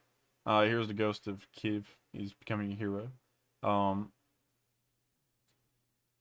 Let's see. It's likely that Russia has achieved its planned day one military objectives. Oh, come on. Come on. That's bullshit. All right. The Ministry of Defense in Britain is speaking bullshit. All right. They did not. If they did, they would be holding Hostomel, and they're not. That was a major airway. That is literally a repeat of them taking Kabul in Afghanistan. They did not take that. And so what that guy is saying is bullshit. They have not reached their first day objectives. They failed that one, which was probably the most important one of the day, because if they had achieved that, they would be encircling Kiev on the western side right now. And so, no, the first day objectives, the most important ones, have not been reached. They haven't secured any major cities down here. They're still fighting for Kherson at the moment. They haven't expanded out to here. They're about right here right now. They haven't moved out of Donetsk and Luhansk. They're still fighting for Kharkiv and Sumy. I mean, they pushed them out of Sumy. I know that. Like, it was a logistical battalion. They pushed like a group of Chechens out of Sumy, and they're fighting on the outskirts of the city now. No, they haven't reached their first day objectives. That's just a stupid statement that's completely uninformed. I mean, like, even if he is the Ministry of Defense and you may be privy to more information than I have, that's silly. I mean, like, he said May. It is... Oh, wait a minute. Oh, I'm sorry. It is unlikely that Russia has achieved its planned day one military objectives. Okay, well, that's more in line with what I was saying. I misread it and got too passionate. Russian aircraft shot down in Ukraine. We'll watch this. Look at that. That's wonderful. I don't know what kind of aircraft it was, but I'm sure that with how many pieces it's in, I won't be able to tell anyways. But that's very good for him. I'm glad they shot it down. Hopefully the Ghost of Kiev was behind that. Can Rus sustain a long-term war? Do they have enough food, metal, and raw material for gunpowder and explosives? Well, let's see. That's not necessarily the correct question. Can Putin survive a long-term war? Yes. I mean, that's a great question. The military junta in Argentina did not survive the Falklands War. I don't believe Putin will survive this one. He's a thug. He's a bully. He bullies his own people in the government. Chances are, nah, he won't survive the war if this goes on for weeks. We are just a small country. Oh, Nepal. As closely following, Nepal calls on all parties concerned to exercise maximum restraint, not to escalate tensions. As a member, contrary to the provisions of the UN Charter, Nepal opposes any use of force against a sovereign country. Okay, so they're pretty much siding with Ukraine, but they're not really making it like firm sounding. It's kind of like iffy. Oh, look, Russia Today. Kiev created Sea of Blood in Donbass. U.S. forces or not. I hate Russia Today. So I'm going to go with DDoS them. 160 missiles to attack Kiev. Gosh, if that's cruise missiles, that's a lot. I don't know about that. That'll have to be confirmed later. But if 160 missiles have been fired, that's an excessive amount. I wonder what they've hit. I don't know what that is. I guess it's in support of the Ukrainians, but that's the Russian Air Force flag. That's the Soviet flag. These are Soviet stars. The Ukrainians don't use those. I don't know what that is. So, I don't know what that says. That's in French. Let's see here. Another photo of the aftermath of a crashed aircraft in a residential building in Kyiv. This must be the aircraft that was shot down. Can't really tell what it is anymore. It looks like some apartments took some damage. Hopefully no one was injured or killed in there. So, you know, that being said, hopefully that's gone well. Enemy losses also include 7 planes, 6 helicopters, under 30 armored fighting vehicles, and over 30 tanks. That is true, and we can confirm that most of those have most likely been lost around Kharkiv. As the videos have come out today, more and more vehicles, both Ukrainian and Russian, have been lost in the fighting near the city of Kharkiv. That leads me to believe that most of the armored push in this whole entire southern area is being conducted here. Not in Sumy, not in Donetsk and Luhansk. It must be directly in Kharkiv. Over near Kyiv, of course, there's not a lack of armor anywhere, because there was also a video of a large Russian convoy crossing the Ukrainian border somewhere up here in this area. But yes, there were armored vehicles at Chernobyl. So some of these armored vehicles may have been lost up here as well, maybe in the fighting for Pripyat and Chernobyl. So let's see what else we got. Russia already lost around 800 men, the ministry reports. Not necessarily true. We're not really sure. Video audio from the British volunteer that was involved in the defense of Hostomel. Let's watch this. Hopefully it's nothing bad, because if it is, I'll have to hop off this video because I can't show it on the stream.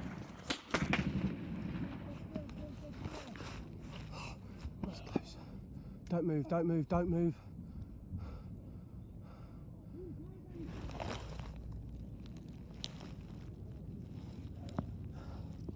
Fuck.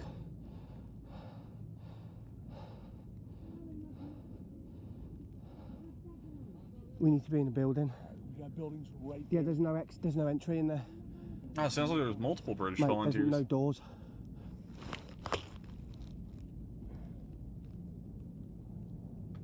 We'll skip through this video a little bit, see if there's any thing they show of the surrounding area. Shells just landed by us.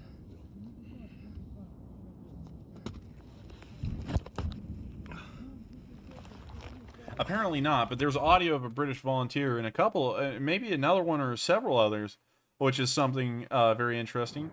Russian heavy armored vehicles in Sumy.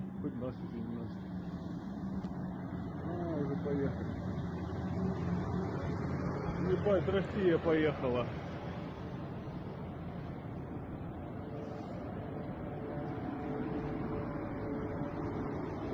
Нормально, как по Красной площади.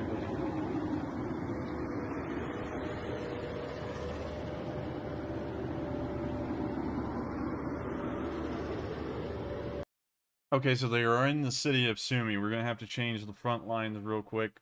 We're going to say that this little area here is now Russian controlled, so we'll edit this a bit. We will include a decent bit of the town of Sumy. They may still be on the other side of the bridge over here, but we'll move this with a air of caution, considering that I have not seen footage of them before in the city of Sumy, and there appears to be no firefighting in that video. I don't know when the video was made, but, you know, we're going to err on caution and say that they've moved into Sumy a little bit more. Let's see, tonight was a Ukrainian... CNN reporting now the explosion over Kiev tonight was a Ukrainian Su-27 shot down by a Russian anti-air battery in the city's suburbs. Do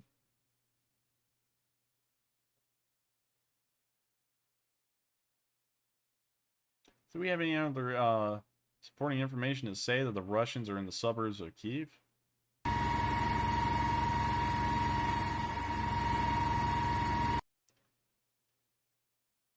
Because I just gotta say this, okay? Because the Ukrainian government said that was a Russian aircraft, and CNN is saying that was a Ukrainian aircraft.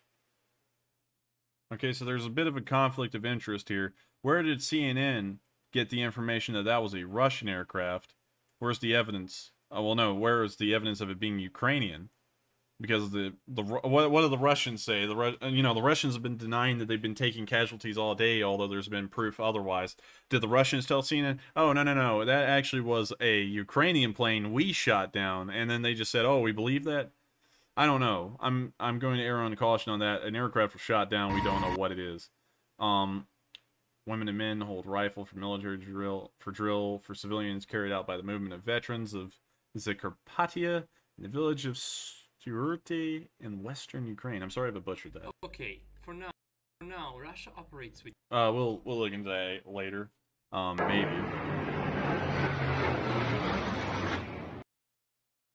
Oh, nice. Use the ace, yes. Oh yeah, here's the video of the plane attacking the house in Hostomel.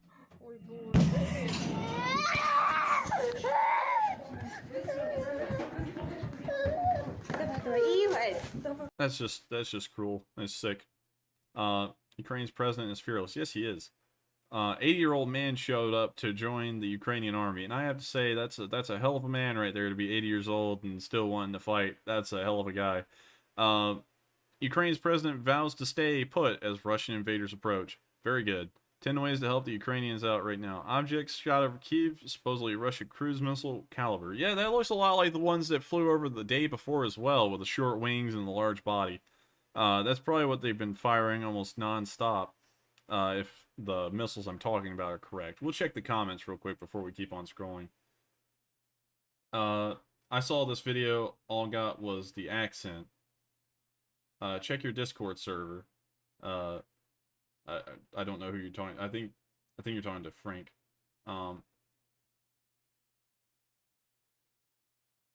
Let's see. No, they didn't reveal nothing. That sounds kind of BS. It's CNN. Who knows? That's what I'm saying. It sounds BS because the Russians probably denied it said it was Ukrainian, although it may be Russian because they've been lying about all their casualties. They've been lying about the whole reason they're fighting this war. They've been lying about a whole bunch of things, and so I'm thinking that that's probably the case. Russian Antonov 2. Russian Air Force Antonov heading towards Ukraine. I wonder what that's for. I don't really know what it'd be for. That's an actual question that I'd like to be answered. Large explosion of a plane being shot down might have been one of the IL-76 transports that were threatened tonight. Cannot 3 air assault vehicles or CNN reported. CNN reported that it was a Ukrainian fighter jet, but then again, CNN likes to paint stories that aren't true all the time. we could get into that another night, but most of the time, the news these days just tries to paint a story however the hell they want, regardless of the facts and regardless of what's actually happening. Russian forces are 20 miles from Kyiv. Russia aims to encircle the capital. That's exactly what I said. That's exactly what I said. Now it's been confirmed exactly what it was. This stream's been running on longer than this post was put up, and I was right, damn it. If this is true, and we can get this information corroborated from someone rather than CNN, this little map over here of what this looks like is correct. Absolutely, that was their first day goal, and they haven't reached it. They can kiss our asses. What else we got? We've got 20 miles from Kyiv. That's another thing.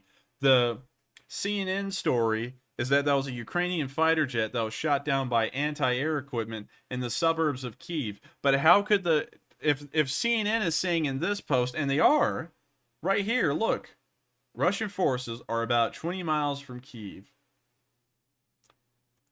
They're 20 miles from Kyiv. How can you be in the suburbs of Kyiv? Look at the map. Look at that map. Do the suburbs of Kyiv go on further than 20 miles? Let's get a marker down and measure that. Let's draw a line from the center of the city to 20 miles. Let's see how far that is. This line is 15.4 miles. Let's try and get it even farther. Edit, save. How far is it now? 18.7. All right, we're going to go up until we find 20. Maybe about right here. And, nope. Now look at this. That's 22 miles, so now we've gone a little bit too far. We'll go back down here-ish.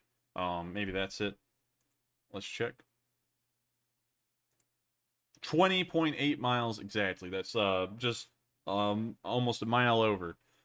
So we'll redraw this front line here. We're going to edit all this to account for 20 miles from Kyiv.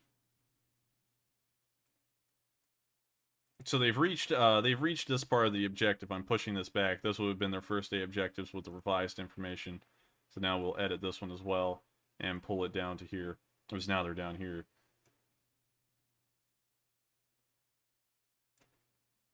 Alright. So supposedly right now, this is what the front looks like, and they're still pushing towards Kyiv. I don't have any information about this one, so that will remain unchanged. But there's no suburbs out there, is there? No, there's no suburbs. And so that tells me that CNN has lied about this whole story. Because if they were in the suburbs, they would be here. But they're not. They're still like 15 miles away from that. So that's bullshit. That story must be bullshit. Check your Discord, check the video. If it's gore, that's not going to go well. Metal. Peter. Let's see. Where? I don't know. Tell me in the comments what where it's supposed to be, but that was years ago. The story about Ukrainian fighter shot down was 7 years ago. Got you. Someone making an old video new. But it does look pretty new. I mean, like, the video is showing a fighter jet being blown up over Kyiv, and I don't think during 2014 anything was blown up near Kyiv. So, I don't know about that, but I don't believe that story is true. I believe that was a Russian plane that was shot down over Kyiv.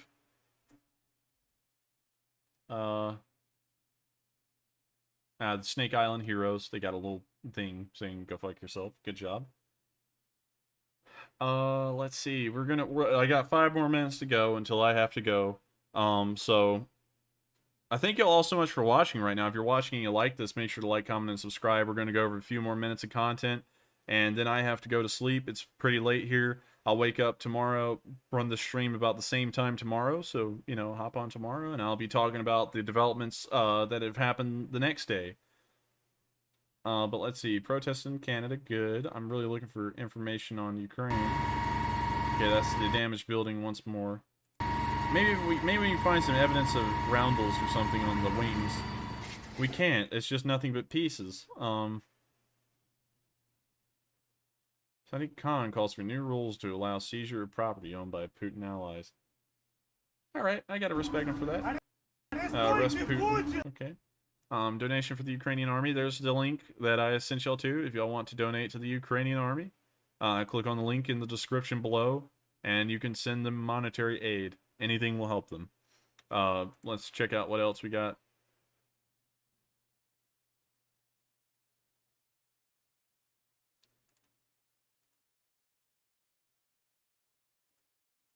Let's see. Okay, you see, this is what I'm saying. And a building is on fire, and there's been an air attack in Kyiv, and then an aircraft was shot down. Why would Ukrainians be shooting at their own buildings? That doesn't make any fucking sense, does it? No. So what you have to assume is that the Russians were the ones that were shot down. Because why would they shoot their own building? If the title of this video is true, they wouldn't. Looks to be an aircraft taken down rather than a missile. Yes, it is. Ukrainian Interior Minister says it shot down a Russian aircraft. That is an official statement from the Ukrainian government. It has to be, I mean, like, in that regard, it has to be true. You can't just have something blow up over the capital city that is actually a Ukrainian plane and then say it's a Russian plane. Especially when it was already dropping munitions on the city. And there's another angle. And we'll refresh the page real quick in the last few minutes of the stream and see if there's nothing new, if there's anything new. American and Ukrainian flag, very nice. I like that. Zelensky looking like a Winston Churchill right now, yeah. Israel torpedoed sale of Iron Dome to Ukraine, fearing Russian reaction. Yeah, I mean, like, is Israel I fear a Russian reaction because it seems like Russia has a thing out for Israel. How do I access it? I don't know. I don't know what that means. What we know so far. Let's see what they know so far. Oh, that's Al Jazeera.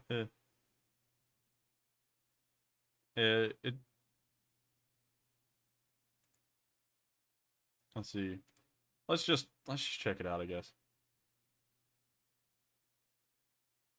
Oh, it's kind of recapping what I'm recapping. We'll forget that. Alarms in Kyiv, 20 minutes ago. Sirens heard. Russians are striking now. Let's see what we can see on the live cams. It's daylight now over there. The top left camera is Kyiv. I know that for sure. I don't know about the rest of them.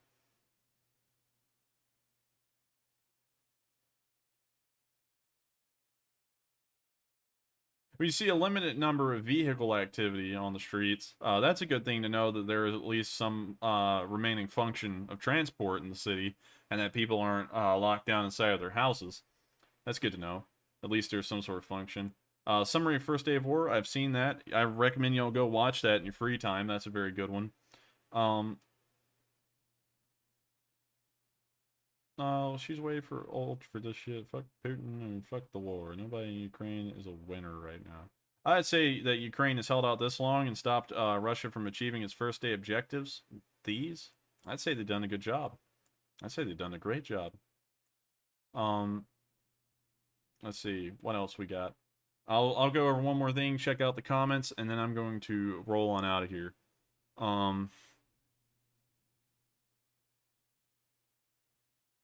What's this?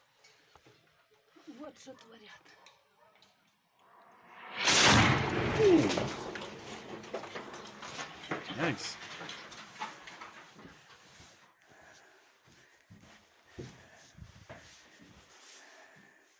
Попали нам в газопровод. Whatever she said, I can agree with. That was a pretty rough shot. That sounds even worse. Во, подлюки. Let's skip forward a little bit. Вон, видите? Загорелся газ. Наверное, крышу мне побили.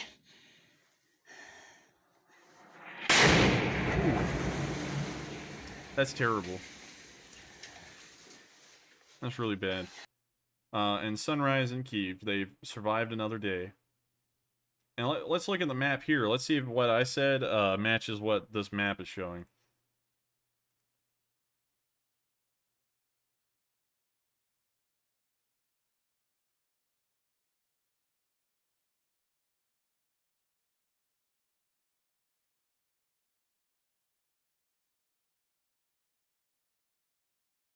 Oh, well, that's all it left with. It was just this still image. So the Battle of Kharkiv is going on. They haven't taken Kharkiv. Apparently, according to this map, although it may be a little bit old at this point, this map is showing that they haven't really pushed even close to Kyiv. So I don't know what that information is. We'll look into that tomorrow and see if that was true. But that's what that's showing. Now I'll take a look at the comments. I'll address anyone's remaining comments, and then I'll be calling it a day. So the comments that are in the chat, I'll be looking at right now. We've got Baronica,